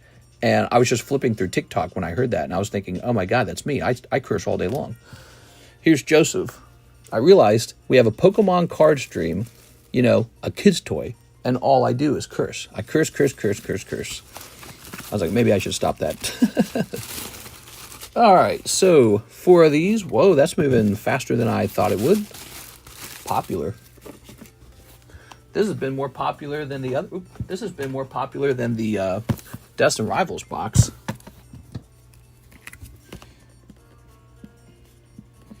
So 4 spots remain out of 8. Mr. Self-Censored. Well, I definitely stopped cussing, that's for sure. I was really getting into cussing. I was just cussing all the time. It is. I don't know. Part of me used to not allow it in the past. Did you know that? Like for the TheCardconomist, 0 cursing allowed. And then I think I indulged in cursing at some point. I was just dropping the S-bomb, the F-bomb, the B-bomb, whatever you want to call it. I was just saying it all the time. And I was like, who cares? Just adults in here. And I was like, maybe that's stupid. What am I doing? 1, 2, 3, 4, 5, 6, 7, 8, 9, 10. There it is. Whew. Mister's a sailor. He's a boat. Ah, that's true. Okay, you ready? Garbodor. This girl. This Gumi. This Speedbite or something like that. Spheal. Rotom. Azelf or something. I never remember that Pokemon's name. Charcadet. Electrike. Cold! Damn, Joey! I don't know what it is, but you have been having some really bad rounds in the Poke Shuffles. Dang, dude. That sucks, man. We're gonna have to thank the Poke Gods for Mr. Joey Albrecht. I'm gonna give you a free one this time, okay? Look, you're gonna get a free one, Joey Albrecht. You're gonna get Iona if you did get a pull. All right, so this is about $50 anyways, okay? Not bad. All right, you got a little Iona. Can you say the N-word for $100? Nihiligo. All right, where's my money? It's a game for children. Okay, you ready? You ready? So, Theodore Perez to my Slab Away. Oh my God, it's a Slab Away day. Everyone's doing Slab Away. Theodore Perez, $25. 525. Boom. You got it. 525. And now, Mr. Julio Oliveira, 1 Gem 2 Chinese pack. You got it. The Gem 2 packs. Yes. These were incredibly popular yesterday. So many good pulls in there. Not just the ARs, guys. A lot of good stuff in here. Let's show off that Darkrai break. This is the Darkrai break. Notably, it's got a star spot, so it's really like a 1 in 4 for the Darkrai himself. 1 in 5 total. You can pull him or a star spot. He's graded by tag, so he's probably pretty rare. I'm sure there's PSA 10s of him, but not a lot of tag 10s. So if you're a tag enjoyer, might want to add that sexy card to your tag collection. You are? All right, here we are. The thing with the most momentum, definitely this Umbreon and definitely the SPC. Oops, I fell asleep. OP12 restocks, y'all. OP12, I got a big restock on OP12. It's here, $3 a pack now. We got a lower price because if you didn't know this, there's really 2 prices. There's a price for product that arrives like on or before the launch date, and then there's a price after the launch date. So this is the cheaper stuff. It's here now. Okay, thank you for that. We have an order now from our friend Christine. Can I get 2 of them book packs? Also, I have a fat bag full of sweet junk. Sweet, sweet junk. That's my favorite kind. Here it is. All right, what do we got? It's ridiculous how Ancient Origins is up 300%, 3 months. Makes no sense. No Pokemon product moves that fast. Yes, it does. Yes, it does. I've seen that before. And it makes perfect sense. Ancient Origins is one of the best XY era sets in the entire hobby. In the entire XY era, I should say. I know this. You know why? Because I studied every XY era pull rate for every set. Whatever they had in their loot table, I memorized it. That set's got it all. It's got Rayquaza. It's got Lugia. It's got Darkrai. It's got, I'm trying to remember everything in the damn set. I think it's got Kyogre and Groudon in it, doesn't it? I'm pretty sure it does. And it's got Tyranitar. And it's got, I think Hydreigon's in there, although I don't think that one's a big pull. I'm trying to remember. It's been a while since I've looked at it, but I came to a conclusion many years ago that Ancient Origin was the best XY era set. And so when I came to that conclusion, I ran out and bought case after case of it. And so now I think I sit on like 4 cases of that set. I think I was paying around $700 a box at the time. And so I don't know what it's going for now, but I am rich on that one set even. It was never perceived as the best set, though. How did people all decide to change their mind in 3 months? Well, now hold on. Did you look at all of the XY sets? They're all doing the same thing. They're all jumping. All that's happening is Ancient Origin jumps more than Steam Siege. Why is that? Because people perceive it to be the better set. So this is all part of the game.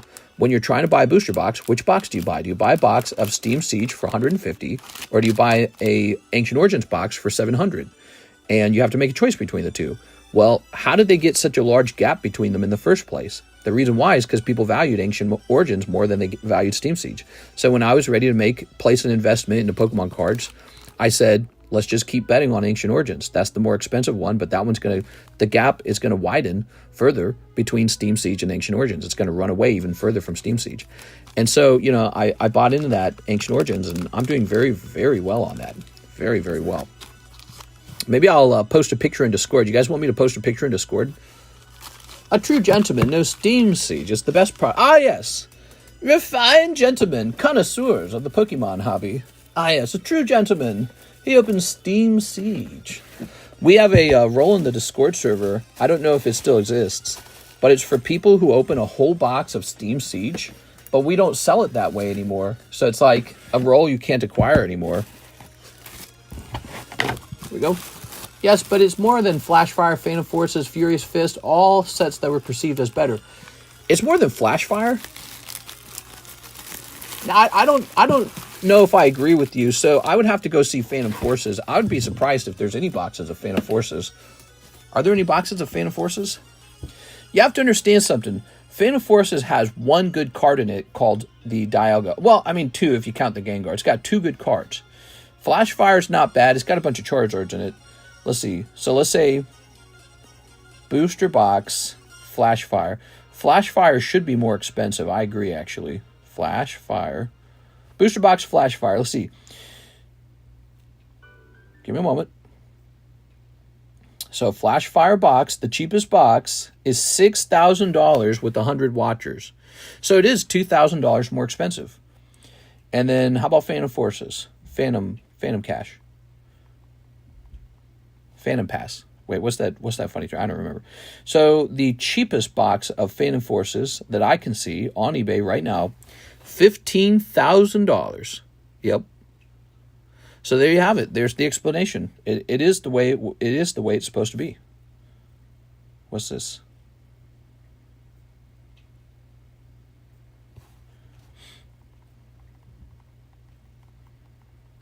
I got a guy asking me about something on eBay. I'm going to answer him.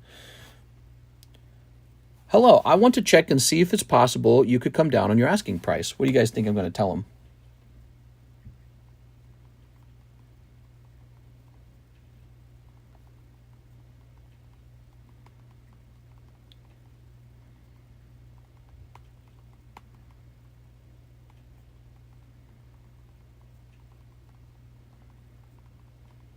All right. This card is already underpriced a lot, and I listed yesterday. He's likely going to sell. He comes from a sealed vendor box that you can't find anymore.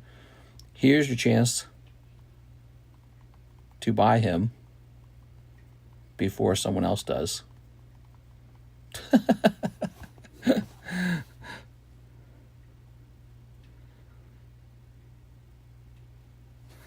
All right, that's what you do, guys. So if you just listed a slab and someone asks for a discount, you don't say yes to that. You give it more time. You wait till it's clear that no one wants the slab. You wait until you see that there's nobody clicking on it, nobody watching it.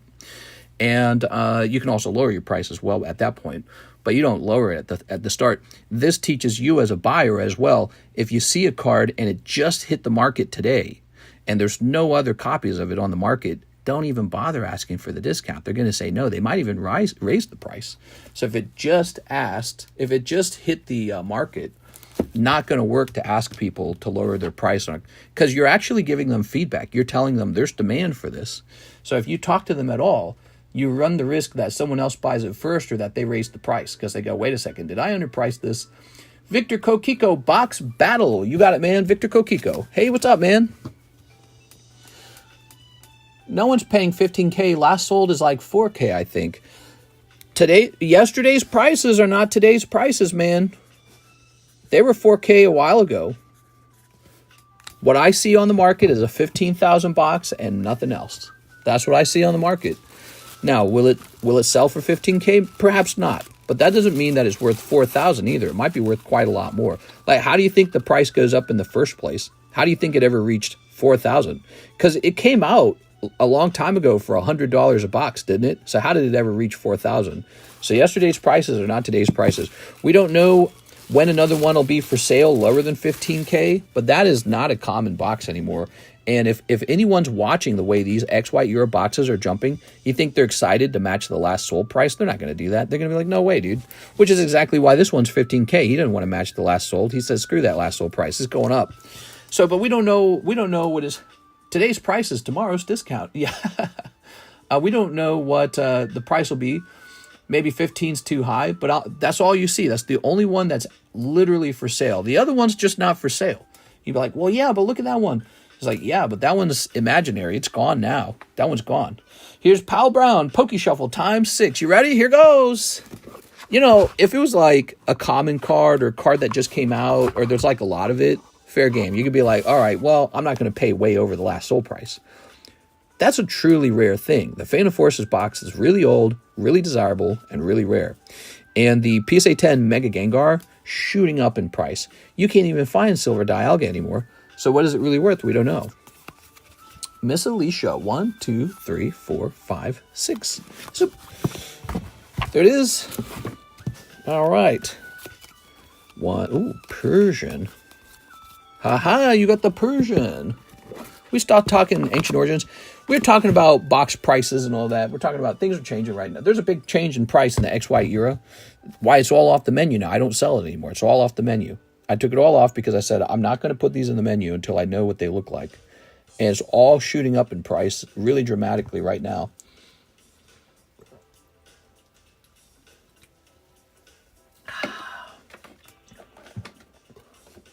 I offered a Fates Collide break. Nobody wanted in. All right, you ready? And then after it sat there for a while, I said, you know what? I'll just sit on it because that's just as smart. Oh. So this Persian right here is from the Carddass vending set that is considered the oldest Pokemon card set. Here it is. It's got a picture of the Game Boy version of the Pokemon on the back. This is the Japanese Game Boy version. Sometimes the artwork was slightly different. All right, Mr. Pal Brown. Alicia Brown. Here you go. Very nice. 55 bids sitting at 14,950. Let's see if the winning bid pays and if they regret it. Now, what are you talking about, Golden Boy? What's at 15,000? Primal Clash, my favorite XY set. I wish I had kept so much more of that. I actually sold a lot of it, and now I regret selling as much as I did. Here's NHCC. Jump me in the Eevee Quest, Waifu, and Luffy Manga Breaks. Thanks, mister. Hope you're doing good. Oh, thank you so much, Mr. NHCC. We're going to get those cards updated with that QR address soon, by the way. Now that TCC grading is back up and running. Okay. I bought your loose Fates pack. Yes. Yes, we sold some of those loose Fates packs. All right. But yeah, if you guys want to see some, you should go check out the potential pulls in Ancient Origins. Ancient Origins, by the way, also includes all of the old evolutions. Flareon, Jolteon, Vaporeon. It's a fantastic set. Okay, it's an evolution set to a small degree. So, you're going into the manga break. Let's count these up. 1, 2, 3, 4, 5, 6. We're up to 6, actually. Do you have Team Aqua Kyogre? No, you know what's sad? I had a chance to buy that in the past, and I just didn't like it because I wasn't really into Team Aqua. I was into Team Rocket. So I was like, nah, I'm not messing with that. Although I might have like a Team Magma's Blaziken? Is that what it is? Or a Blaziken from a Team Magma set or something like that. Okay, so that's the manga. So you want the waifu break as well. Let's go find that waifu break. Where is it? Here's the quest break. Would be Groudon. And, okay, so this is one spot higher.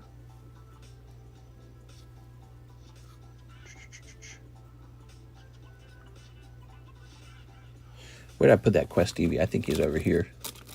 Ta-da! This is at 4. Seeing some movement on these breaks. He's a real special one. I like that one a lot. Double Crisis is rare now. Show off the SPC. The SPC is a Prismatic SPC. It's got 4 people in it. We need 4 more people. Okay, I gotta find that waifu bag. Where'd the waifu bag go? Here's the rare candy bag. Oh, W for waifu, isn't it?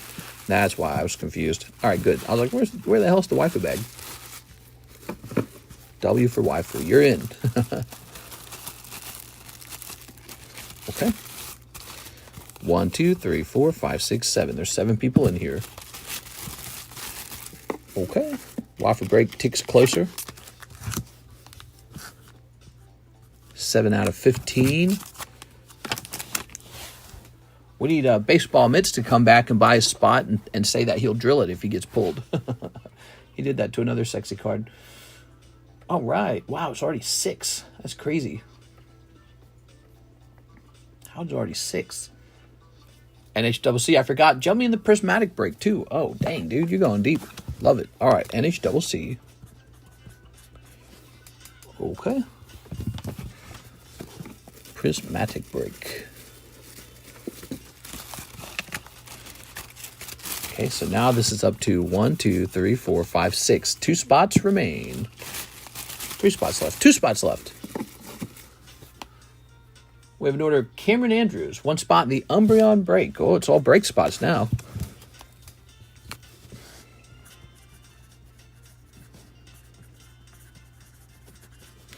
Okay. Where's that half moon? Here it is.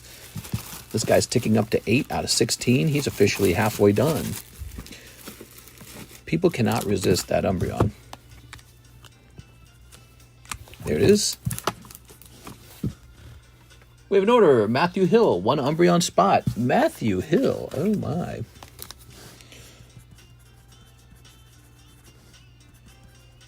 Okay.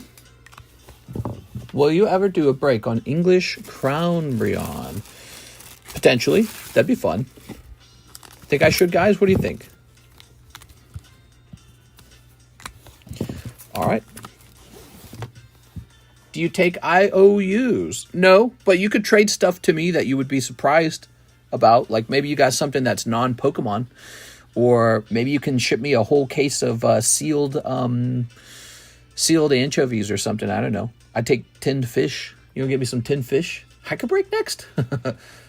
Probably too expensive. Well, I mean, we could, in theory, do it, you know. So think of it like this. Let's say I acquired it at $250, $2,500, right? Check this out, $2,500. So then let's add a sales tax to that I pay on my side, right? So that would be... So it really comes out to $2,700 on the sales tax, $200,700. Now let's say I was just selling it at a break-even price of $2,700, which, by the way, that's risky. That incurs risk. Chargebacks, missing card, whatever, right? Stuff happens. Every now and then something goes missing. You're like, I got to replace that. So 2,700 times, let's say the average buyer bought it on PayPal. So I got to do the PayPal fee now. We'll just So the PayPal fee adds an additional $95. So now you're really talking about $2,800. So there's my break-even price. Now I have a profit margin. Now a decent business would probably, even a business that isn't doing an amazing profit margin would probably take like 0.25 or something, right? Or maybe 0.2. Let's go low. Let's go to 0.2. We'll do 0.2. So times 0.2.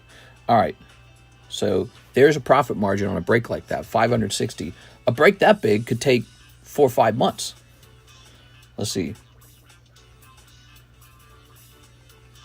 And it replaces other breaks that could have been in this place. So now we have a price. Here's a target price, $3,360. There's a target sell price. 84 spots. So 1 in 84 odds. That's what you guys would get. You'd get 1 in 84 odds. $40 buy-in, 1 in 84. What do you think of that? Pretty crazy? Do you want some premium canned mackerel from Japan? I wouldn't mind. Yeah, I wouldn't mind that. Not so bad. 1 in 84 odds, $40. Would you buy into that? I mean, I think there'd be a lot of people that would buy at least 1 spot just for the chance Here's Christine. 3 more junk packs. I got my package today, and the Star Wars Episode 1 cards are so nice in person. They are, aren't they? They're actually really high-quality cards. They are. All right, so 3 more of these. Ready? I'd buy 4 spots, probably. That's $160 to lose. That's a lot. You are? Okay. Cursed Windbreaker. Yeah, that's pretty cool. It's actually... What is this music? Turn this music down. Cursed Windbreaker. Here's this girl. Here's Fui Coco. I guess the nice thing about the break is you would know for a fact that there's definitely an Umbreon there. You know, like when you open Prismatic product, you often don't know what the next SAR you're working toward is. Could be like Leafeon. Could be could be an Ogerpon or something. Really annoying, right? Oh, R2D2. That's pretty good, actually. Wow. Here's a Joker Poker. Here is the Queen Captured, question mark. And here's Fear of Imposters. Wow. And here's this. I'd hop in with a prayer. So there we go. We'd sell 9 spots. And then there'd be whatever 84 minus 9 is, 75. There'd be 75 spots to go. That's a lot. Here's a chunk of, it's just a chunk of, okay, whatever that is. Weiss Avatar. Here's some energies. Here's a Sonic, some energies. Well, this pack was kind of crappy. Okay, some of the packs are a little crappier than the others. Too high of odds. Yeah, those odds are really rough. You're most likely signing up to lose 40 bucks. I guess the exciting part is it's kind of like an actual lottery ticket because you know somebody pulls it and it's a very exciting day for them. But that's kind of what the mega break is. That Mew over there, he's exactly like that. It's the same concept. Punisher, here's Archangel, and here's Black Widow, sexy. Yeah, so you know you could get if you want a $40 chance at a really high-end slab, we have that. It's called the Mega Break, and it's the Expedition Mew. Now, that one's been moving real slow over time, but it'll end eventually, and it's a cool one. But you have to be willing to have a very low chance to pull a very high-end card. The Umbreon would probably move faster just because it's sort of like the thing everyone's doing right now. And with these next 2 sets being black and white and X and Y, I just don't think that... anything's going to replace that Crownbreon for a while. Christine. Oh, let's see. Here it is. That is a fat freaking bag, dude. Is it a better deal than buying packs? Well, that's a great question. You would have to find out how much does the average booster pack cost? How often does the Umbreon pull? What's the pull rate? And then how often does he grade 10 plus the cost of grading? And then you also have to find out one more number. How much money were you going to make if you kept selling the ones you pulled that weren't Umbreon? So let's say you pulled Sylveon. Let's say you pulled Espeon. Well, technically, you can pay money to grade those and then sell those on eBay. But all that's really tricky to fully figure out. Like, for example, what if those grade 9? What if you don't want to have to open up $10,000 of Prismatic, grade it all? Like, who's got the capital for that? You have to have the capital to grade all the wrong pulls. And then you have to have the patience and the time and the hard work to get them all sold out on eBay to cash your money back. So the true calculation is probably pretty vague. But he's truly hard to pull. We've watched people open I don't know how much product we've opened so far. You think we've opened $10,000 to $15,000 of this so far? Probably about $10,000 to $15,000. There's been no Umbreon pulls so far. So, you know, or you could get really lucky. The first pack you open could be Umbreon. Probably not. But it's about average pull rate, right? Average pull rate.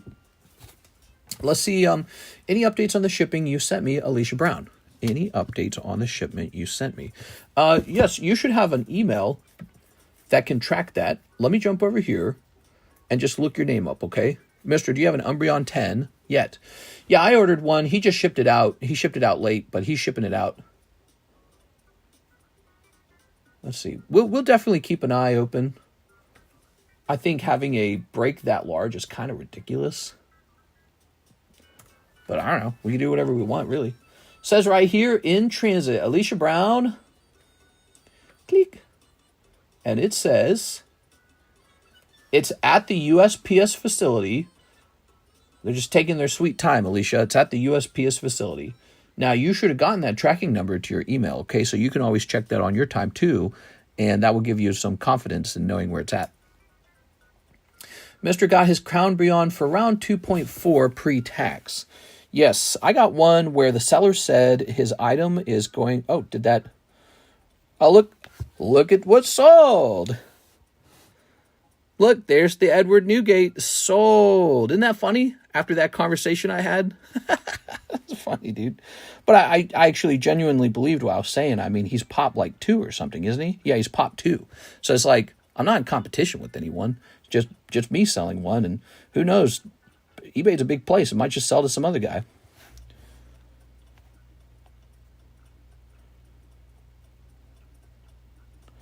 Okay, hold on. Let me respond to this guy.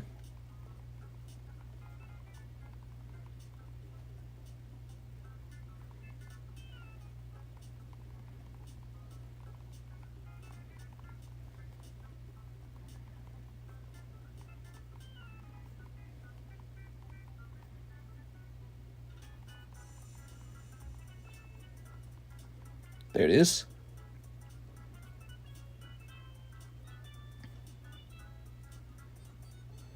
All right. Finish it. I got a Blood Moon Ursaluna. Here, let's go print this label out. I want to print this guy's label out. I'm going to go get the slab out too. This was a slab that I had on the table for like, I swear to God, like months, and nobody wanted it. And I posted it on eBay yesterday, and now it's sold. And so it shows you that, you know, eBay's a powerful place. It will liquidate your card. Especially if you go with a fair price, your card will disappear.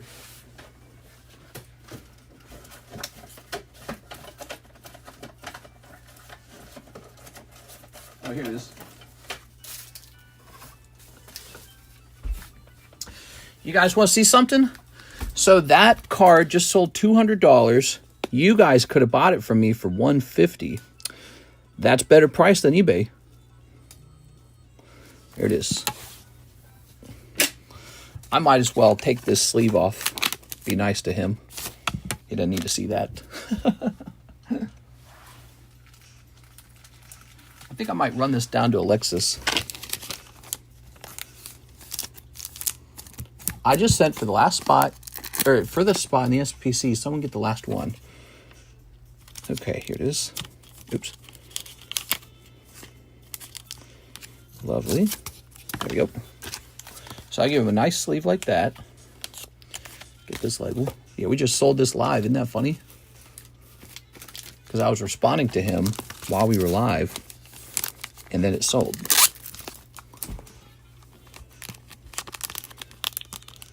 Okay.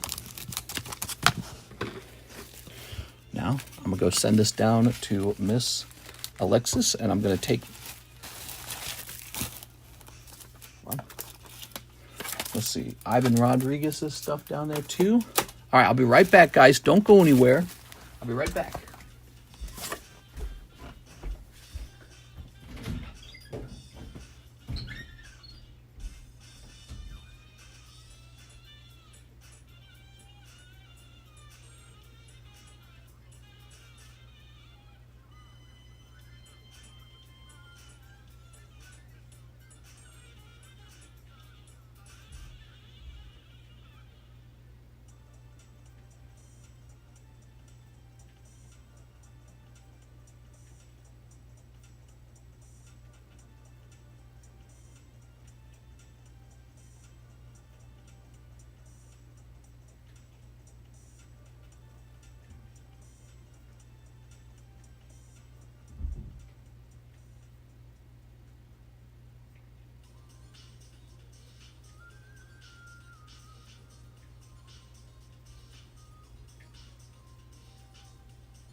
All right, I'm back. Whew. Okay. Lake of the Ozarks, more like Lake of the Pokies. Whew. Now we have an order from... Hell, jump me into the Umbreon too. NHCC. All right. Here's this. Ooh.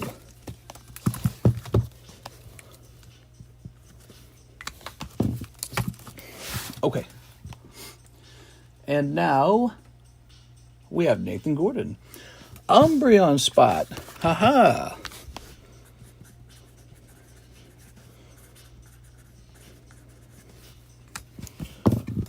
Was it the same guy you messaged that you sold to? Yeah. Yeah, that was the guy who bought it. Nope. 10, 11, 12, 13. Let me count that again. 1, 2, 3, 4, 5, 6, 7, 8, 9, 10, 11, 12, 13. Ooh, it says there's actually 13 people in here. Is that right? Whoa. That's a lot.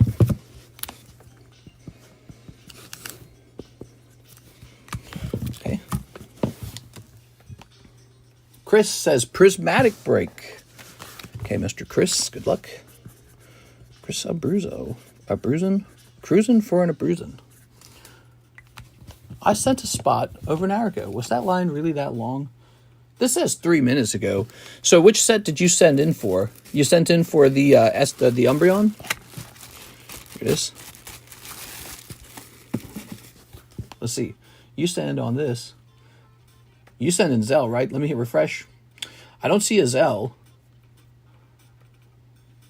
Yeah, maybe ZELLE's down. Let me check. Let me see if I can log in and see it. Okay. Freaking ZELLE. Yeah, ZELLE's, it goes down too often. I said that right. Any other ZELLE users? Let's see. Oh, I don't see this. I did PayPal this time. Oh, okay. Let's see if that's working. Maybe I missed it somehow. I'm going to sell my car and buy a base set box. Yeah. Cars can be a real pain, dude. They go down in value, and then you got to repair them, and then when you sell them, you got to pay a bunch of taxes, and it's just stinky all over the place, you know? A bunch of trapped money, and then you got to pay insurance. You got to pay insurance on the stupid things. You got to put gas in it. It's annoying. It's a big money trap. All right. So let's see if we can find that real fast. We're logged in. There it is. Zach, 1 Umbreon break. Did we put it in the wrong bag, maybe? We didn't put it in the wrong bag by chance, did we? I don't remember doing a Zach order today. I'm sorry, Zach. Maybe it just got missed. Well, I'm glad you spoke up because you're going right in there. Card goes down in value. Base set goes up. That's right. Zach Sticks. Now without my Zach. You're in, Zach. Okay, that's at 14. Good. Okay. Chris Abruzzo. We did the Chris Abruzzo Prismatic already? Not. Okay, so let me go ahead. Oh, that's the manga. What am I doing? This is the box battle. Yeah, Chris is in there. Good. All right, we got Ivan Rodriguez to send my last 2 slabs today, please. Ooh, so Alexis actually told me she already did it. And I tell you what, though, you sent me $5. Why don't I print you a little label? I got you. I'll ship it out. I'll make sure it goes out. Yeah, I ran down there with the 2 slabs, and somehow she'd already done it. That's exactly what I asked her. We are. I was tempted to just cut it open. I wonder if I could just cut it open, actually, and just add to it. Yeah, maybe I'll just cut into it and do it myself. I'll try to do it myself. Might be able to take the box and just add them in.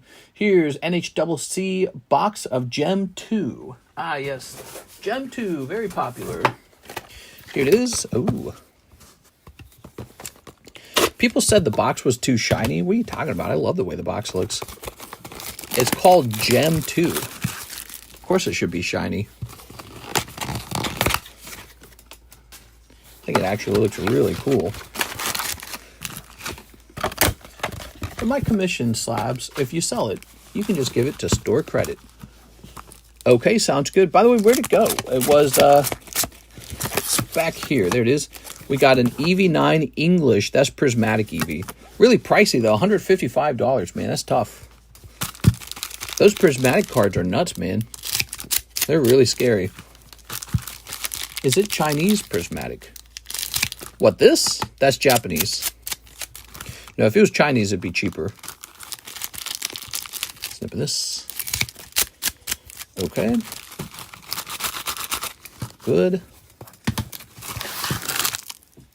What you're opening? Oh, what I'm opening? This is called Gem 2, and this is a Chinese exclusive set. Here it is. See that? Beautiful. They're printed in Japan, though, just so you know that. These get printed in Japan. They don't get printed in China. Here's Umbreon. It's official Pokemon product. And they have exclusive artworks that you cannot get in any other language. They are. Actually, China's been getting a couple exclusive over time. They got a whole round of exclusive. Oh, yeah, look at that. NHCC. Picking up a lovely... So this is like why you would open these right here, so you can pull one of these nice ARs. See that AR? That's only in the Gem 2 packs. So that is a prime reason to open them. We got them $60 a box. Even if you don't pull an AR in your box, there's still so many other big hits that you can pull. Like, you know, these lovely stamp cards. You got these Master Ball pulls for like Umbreon and stuff like that. And there's a couple full arts. Really cool stuff. Like this Eevee. Check out this Eevee. You can grade this Eevee. Oh, there we go. Not Sylveon. Yeah, it's really good. We are. Ooh. We sold so much Gem 2 yesterday. It was selling like hotcakes, man. People were going in like 5 boxes at a time. We are. A lot of people bought at least 1 box. But this set and Destined Rivals and One Piece OP12 is why probably the breaks had been slow for a little while. It's because there's literally so many good sets to open right now that people are just opening booster packs for this exciting new stuff. We are. So many Master Balls. All right. Here's Leafeon. I should grade a couple of these up and give them away to Alexis. Ooh, look at that. Wow. Okay, here's Leafeon. Okay. And here is Jolteon. Very nice. That's for NHCC. Very good. Is that the new Tamu set? Okay, so we've still got you right over here. This is my favorite Tamu Pokemon set. Okay.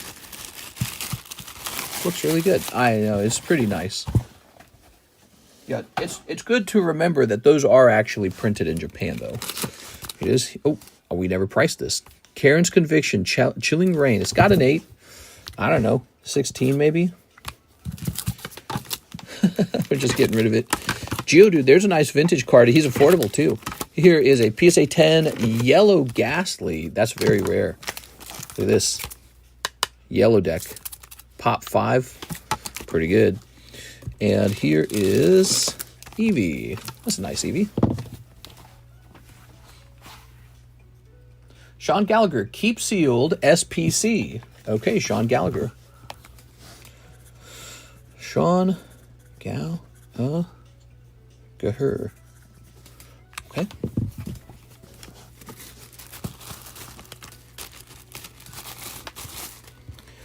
One, two, three, 4, 5, 6, 7, 8. So that's sold out, right? Yep, that's sold out. Okay, here goes, guys. Get ready for the SPC. So this one was pretty popular, and it's actually got a star card in it as well. Keep Sean sealed. Okay, 1, 2, 3, 4, 5, 6, 7, 8. Everyone likes the idea of a sealed box. It's really funny. Now remember, sealed means it's $5 extra to ship. 1, 2, 3, 4, 5, 6, 7, 8. It's also a really big box, so it doesn't qualify for a smaller box label. 16 cents. Talking about this. You got it. Okay. What do you guys think the slowest slab on the table is? We're supposed to help that slab.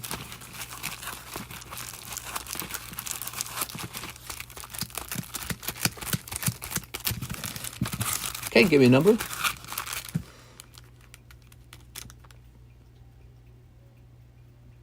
Pikachu. Pikachu! Darkrai. The Mew Mega. It's been there for years. 1, 2, 3, 4, 5, 6. There is a rule that we don't help the Mega Slab. Mega Slab's just got to sell on its own. Okay. Ooh. Ready? 1, 2, 3, 4, 5, 6, 7, 8. Technically, the waifu's older than the Pikachu slab, isn't it? I think after the waifu slab, I don't even think it becomes the Greninja next, doesn't it? I'm trying to remember the order of things. All right, give me another number.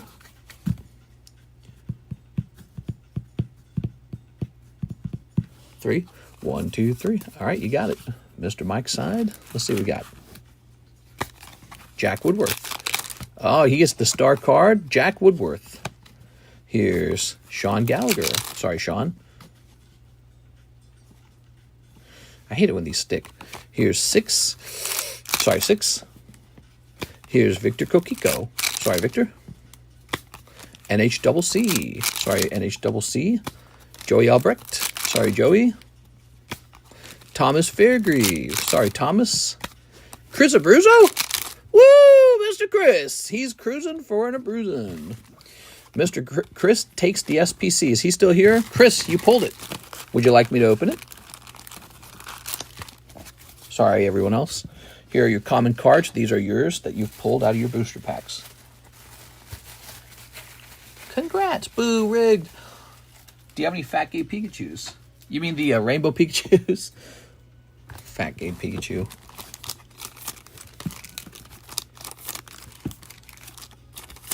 Okay. All right. Okay. Oops. Oops. Decisions. I want my money back. Yeah. Give me back my money. Rip or die. You know, you could pull Umbreon out of it. It's possible. If you pulled it live, it'd be pretty good. You could keep this chase card and let me keep the SPC, and then you'd get the Master of Regret roll in Discord. I know you want that. What a stupid roll. I say keep a seal for now, but I might rip it later. All right. We're running a fresh round of that now, guys. We're running a fresh round. You got it, Mr. Chris. Let me write your name on it and move it to the side. Poor Chris. He could have had Umbreon, but he said, man, keep it sealed. Okay, Chris Abruzzo. Round number 2 is up.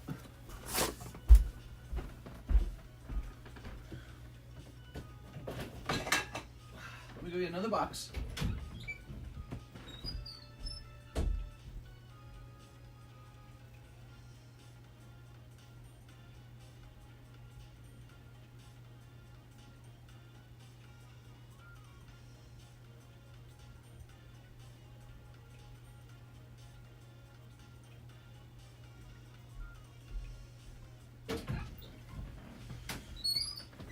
All right, here we are.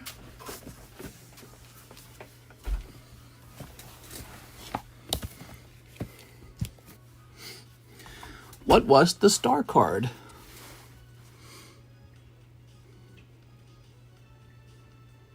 Oh, yeah, right. We have to do that. I'm so stupid. Oh, I tossed it away like a dummy. Wait, who pulled the star card? I was like, what is he talking about?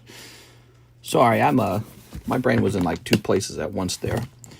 It was Jack Woodworth. So have no fear, it's the waifu card.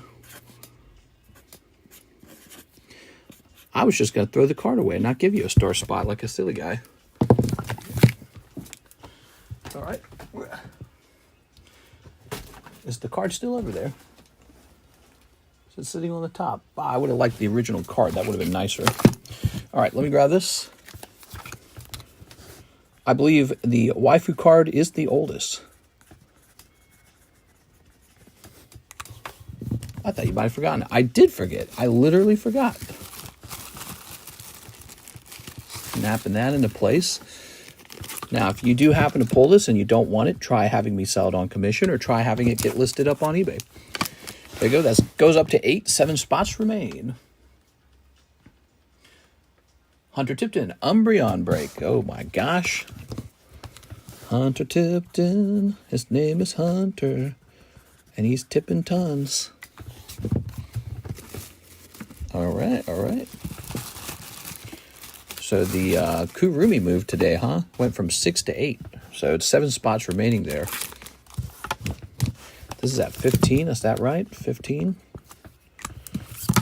Ooh, that's tempting. Garrett Wixom, 1 box, Gem 2. Garrett Wixom. You got it, Mr. Garrett. Here it is, Gem 2. Quick Andy Umby, so I can take you home. Come home, Umby. Umby, come back. Do. Who showed you how to draw a star? Sell it to me.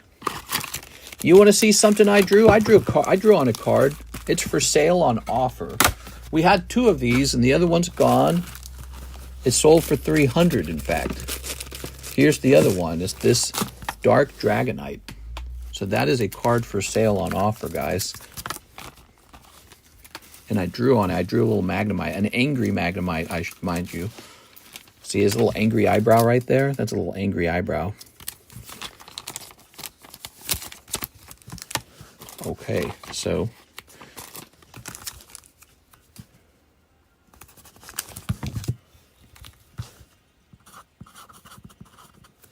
there it is. All right, now let's get this for Mr. Garrett. We need another thick wick. What? She's so thick. I meant sell the waifu break if the winner don't want it, except I'll be the one pulling it, so. Yeah, I can offer to sell it on commission. I could put it, I can, if you guys ever want me to, for a small fee, I could probably forward your stuff to a consignor. So if you ever have a group of slabs and you don't want me to sell it, you want the consignor to sell it, you can hire me to do that for you as well. There it is, Mr. Garrett. Ready? Umbreon, Sylveon. I did that for someone recently. I took their cards and I forwarded them to a consignor for them to help them out. And that's a pretty smart move, especially if you guys are like international or something. Maybe you're a watcher and you're international and you got some cards and you decide you think the best thing for your cards is to send it to like a consignor. I can work with you to do that. So I can always sell your slabs for you, or you can sell them on a consignor. Here it is. For $20, I can take a picture of every one of your slabs and post it to Discord in a private channel that only you can see. So that's available as an option as well. This helps you track what you have. It also allows you to have a picture of it if you want to maybe like list it on eBay or something. So I don't know if eBay allows drop shipping. I don't think eBay allows it. Any prismatic breaks? You mean like slab breaks or booster box breaks? Because we've got a prismatic SPC break going on right now. 1 in 8 odds with 1 star card in it. Here's an Espeon. Mr. Garrett. Wonder what they will do for the 30th anniversary. Yeah, I'm looking forward to whatever they do. We are heading into that. Wow, look at that. Cute. 30th anniversary in 2026, everybody. What do you think of that? That's a long time period. I hope we get some cool stuff. Maybe they'll do another reprint. You know, those cards were reprints. I could see them doing that. Reprints. All right. Ow. Did you draw on the card or the slab? So this time, this drawing is actually on the card. And since I'm the person grading it too, I'm able to say that this is actually my signature. Should that be on the front of the label? That should be on the front of the label, shouldn't it? I'm doing that in the future. The front of the label is going to have the signature. Because that's how they do it with PSA. They say it on the front, the signature. Yeah, it's on the front of the label, not the back. Yeah, that's the way to do it, I think. Yes, it should. All right, Garrett Wixom. I've been trying to, improve it as a product. I've been trying to make it a better thing. But so that's A for authentic, and the label confirms it's my signature, which it is, because it's my signature and I encapsulated it. And it's a lovely Dragonite. You can see he doesn't look bad at all. He's got a nice swirl by the wingtip. Only valuable within this group. So you're not going to sell it to, well, I don't know. Maybe you could sell it to a random eBay, maybe some eBay guy who likes to collect everyone's signatures. I don't know. But it's more valuable within this group. So you have to think of it that way. And I don't sell hoodies. I don't sell hats. I don't sell, shirts or whatever. But I do sell stuff like this. I'll sell my own signature for fun. Here's Garrett Wixom. So Garrett, that's my only real merchandise is TCC grading. Okay, here we are. I install fiber internet and configure home networks. And today I got to install and configure Naz Reed's home network. He's the power forward for the MN Timberwolves. He's in a $1.9 million home. Dang, dude. That's lucky. That's like a thing to remember, like you see it in your dreams when you like go back to those memories of being in some crazy ass house from some rich famous guy. That's neat, man. I think a lot of people wish they could do something like that, like walk into some famous guy's home and see how he lives and see all this nice stuff. There we are. All right, let's see. Now we have Chris Abruzzo.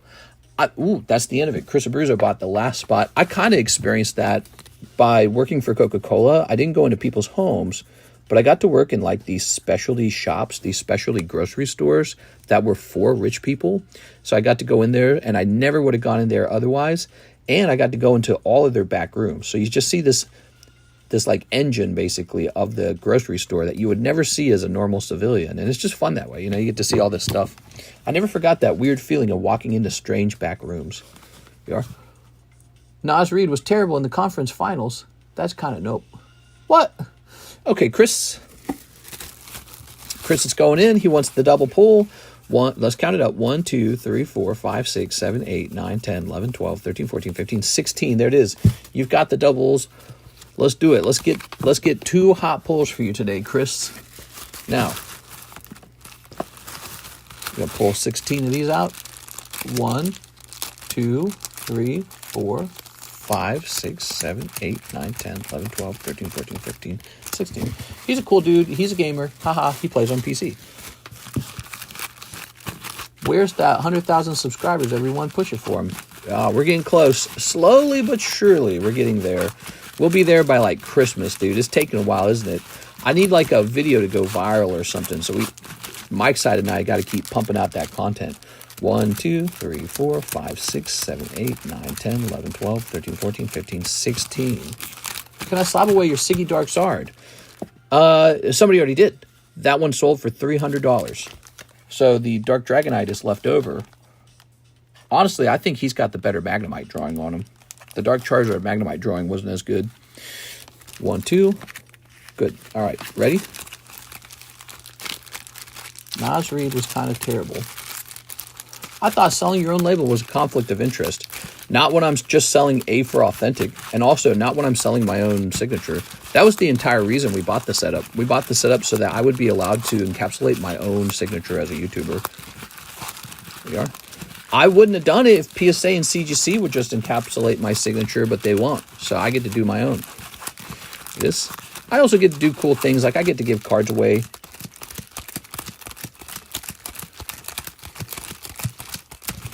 So, if nobody bought the Dark Dragonite, I could just give them away. That's a cool thing, right?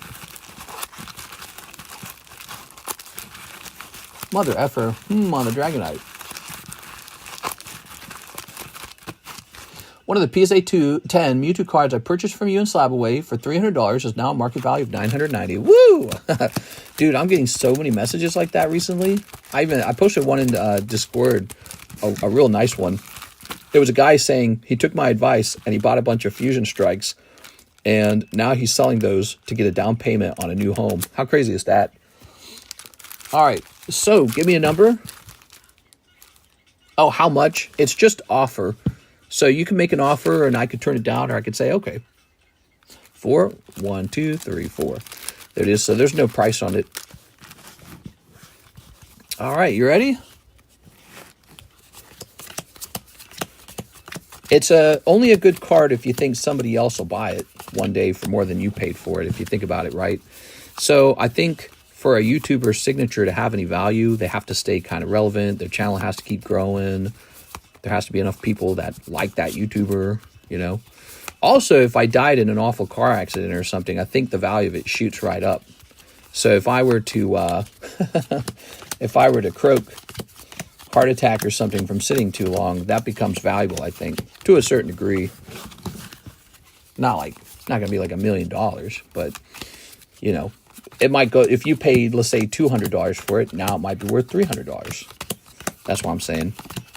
We saw that happen with the voice actor for Misty, though. Remember that? She signed some cards, and you couldn't find a Misty signature card after she died because they got all gobbled up right away. Give me a number.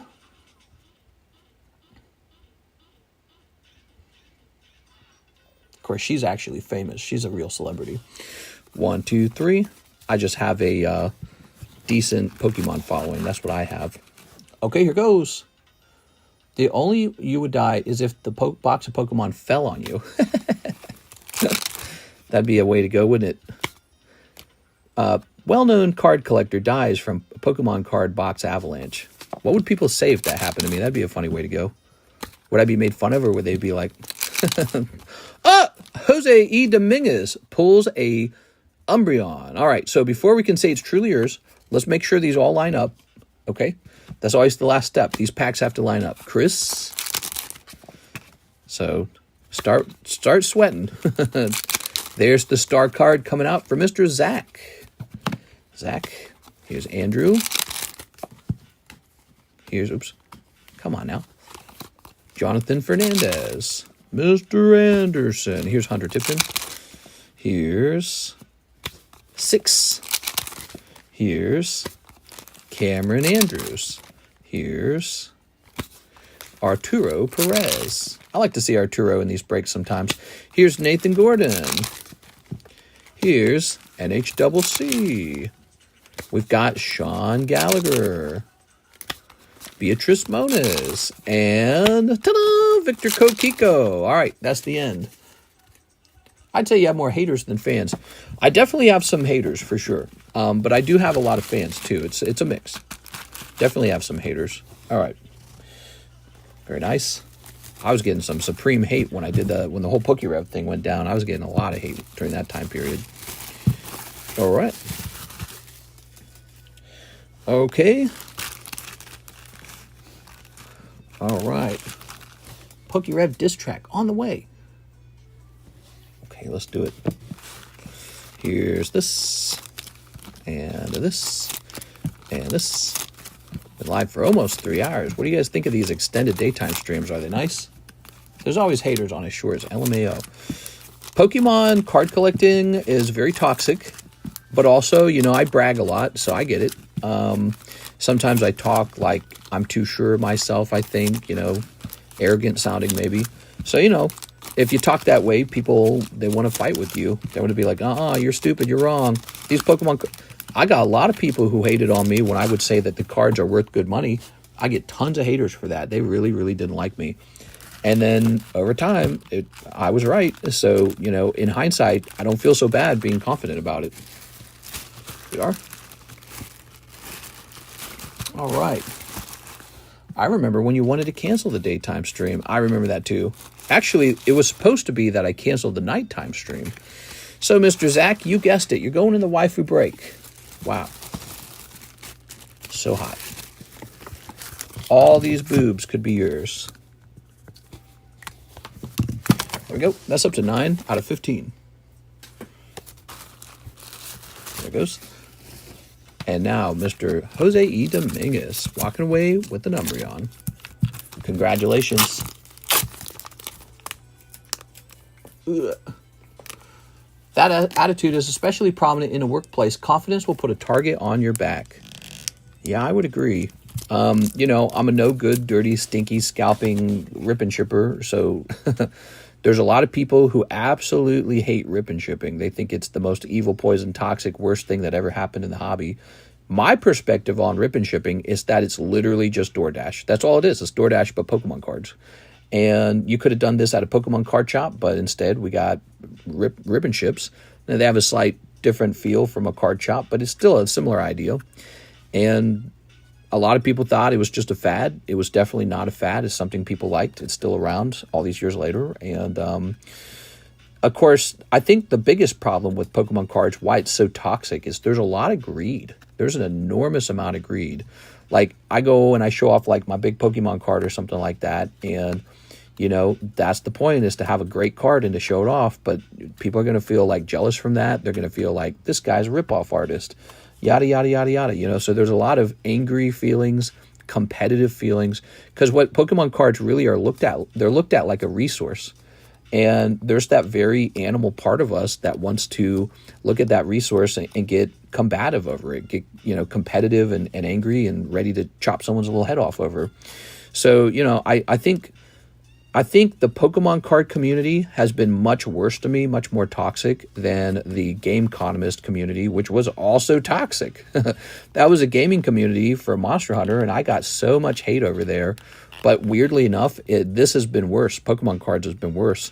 But, you know, with the gaming, you know, you're not dealing with literal money. Like this channel over here deals in money. So it gets even worse, I think. And, yeah, I've had some very nasty things said to me, like if I could just screenshot it and show you guys, you'd see some nasty, nasty things. And I don't do that. I just kind of ignore it and move on. I've gone through that for a long time now. I think that's one of the things that the people who they don't like me or whatever, they don't realize is I really don't care. Like, really don't care. It's been a long time. I've had a lot of hate thrown at me. There is a point where it's just like kind of just part of your everyday activity. You don't care about it anymore because you've had so much of it. It's like, oh, it's a different flavor of that. Okay. But it's weird because people try to up the ante. They try to say something worse and worse and worse, and it just doesn't work. It's you know, it really is sticks and stones at some point. Here's Ivan Rodriguez for the Chick Hip Slab. You got it, Chick Hip Slab. What? Here you go. Do you have a contingency plan for the cards you sold and you own if something does happen to you? If I were to die in a car wreck or a heart attack, Karis is supposed to ship all the cards out to you guys and empty all my bank accounts into her bank account to make sure she gets all the money. So I got like 6 or 7 different accounts with cash in them, and she's going to drain that all into one account and then withdraw it. And then, yeah, she's supposed to ship your cards for you guys and take care of you guys, and that's it. And, of course, if I die, she inherits the entire thing. So be careful who you marry. All right. Be careful, because they might want to take you out. Here it is, Ivan Rodriguez. Yes, all this becomes hers, and she becomes a very pokey wealthy person overnight. Let's see. You are a card shop mister. Will be interesting to see how it transforms in the next few years. There's not real money in the hobby compared to the rest of the world, like the top 1%. What was the last offers for Dragonite? I don't think there's been any offers on the Dragonite, and that's it. So I'm just open-minded to whatever people want to do.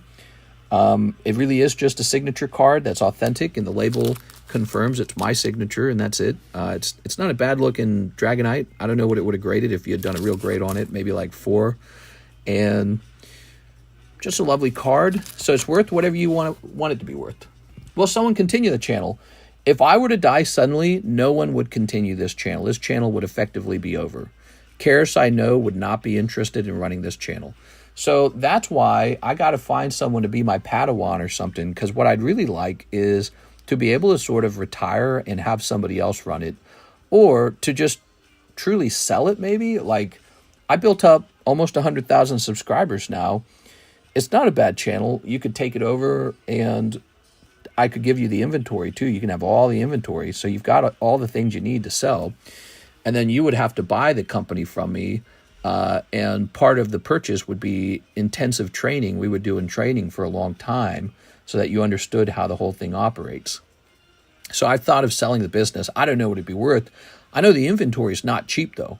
So the inventory in this business is quite valuable. I don't know what the Pokemon card channel is worth, what the YouTube channel is worth.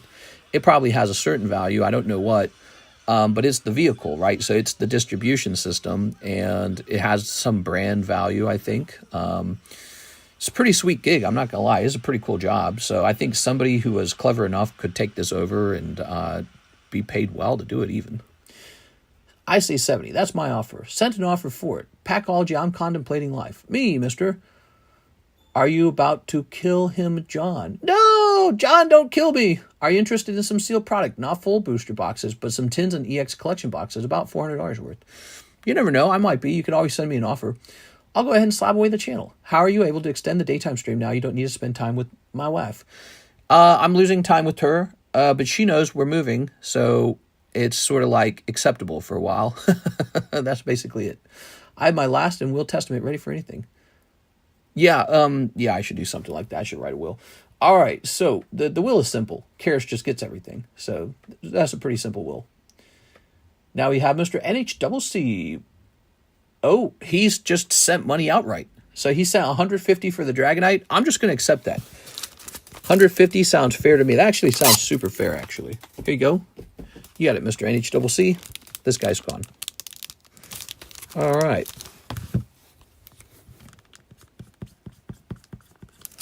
All right. Let me know if you're cool with my offer. I'll send more. Okay. Very nice. I wasn't really expecting too much on it. You know, it's just a... I think when you're a guy selling your own signature, you should never ask for too much. You should just let it sell for what people really want it for. And then, you know, if they make money on it, good for them. But the more important thing is just that the signature's out there.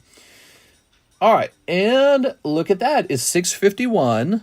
And I don't see any more orders in the queue. So for tonight, we need a new break. We do have that SPC break running. So that's good. And we need a new Pokemon card break. Whatever that was. That was the Half Moon break. The waifu's up to 9 spots. Man, those are some freaking nice looking Pokemons. Melodic, Umbreon, Gold Star. Umbreon just seems to be the king of Pokemon lately. Have you guys noticed that? Everyone wants Umbreon. I said save this for a Mega Break. Wow, dude, that's amazing looking. Mega Break. That looks really nice. I like the sparkly border. We got cards. We do not have a problem with the amount of cards you need to host a break. We got plenty of cards. Oh my God. Look at that. Gold Star Umbreon, that's a good break. I agree. I really like that card. You think that card's going to go up? What would you guys prefer, though? Do you think the 25th anniversary one looks better, or do you prefer the English one because it's in English? Like, look. So we could either do this one. Oh, what if we did a double break where you got both versions? That'd be wild.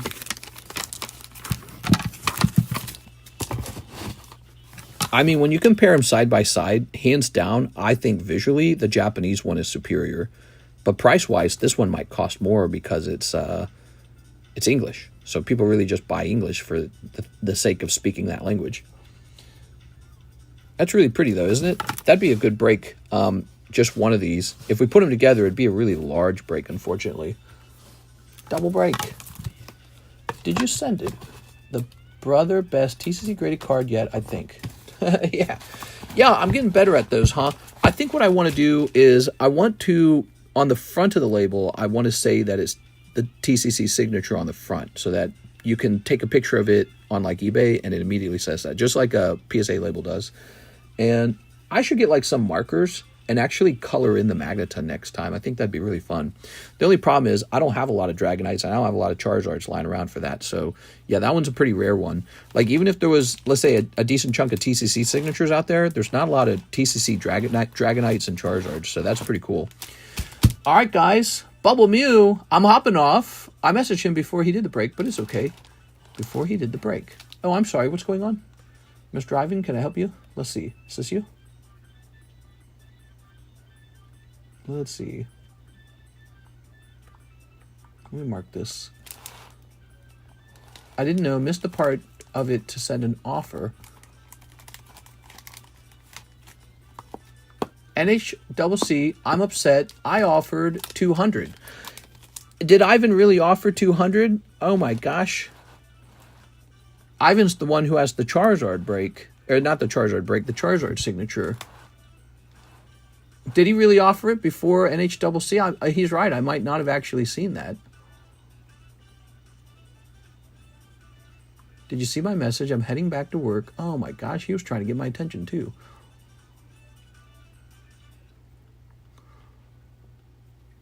auction it off next time. It's sold now. I'd hate to take it back from him because I feel like that would really be disappointing. I tell you what, you've got the Charizard, right? Maybe if you give me some time, I'll try to make one more. But I would have to go find another card, and so I don't have a lot of those cards, but I might have another one, okay? So if you wait, Mr. Ivan, maybe I can find another one, okay? All right, so I'm going to put this away for now. But you've got the best one. You got the Charizard. I think the Charizard is probably technically going to be the most desirable one, only because it is Charizard. So I think you're still in a good spot. I'm going to go ahead and hop off, guys. I'm so sorry. I wish I had sold it to you for 200. 200 is better than 150, but I think we're just going to let it go through, and we'll get another one, okay? We'll get another one made up. All right, I'm going to hop off. See you guys later.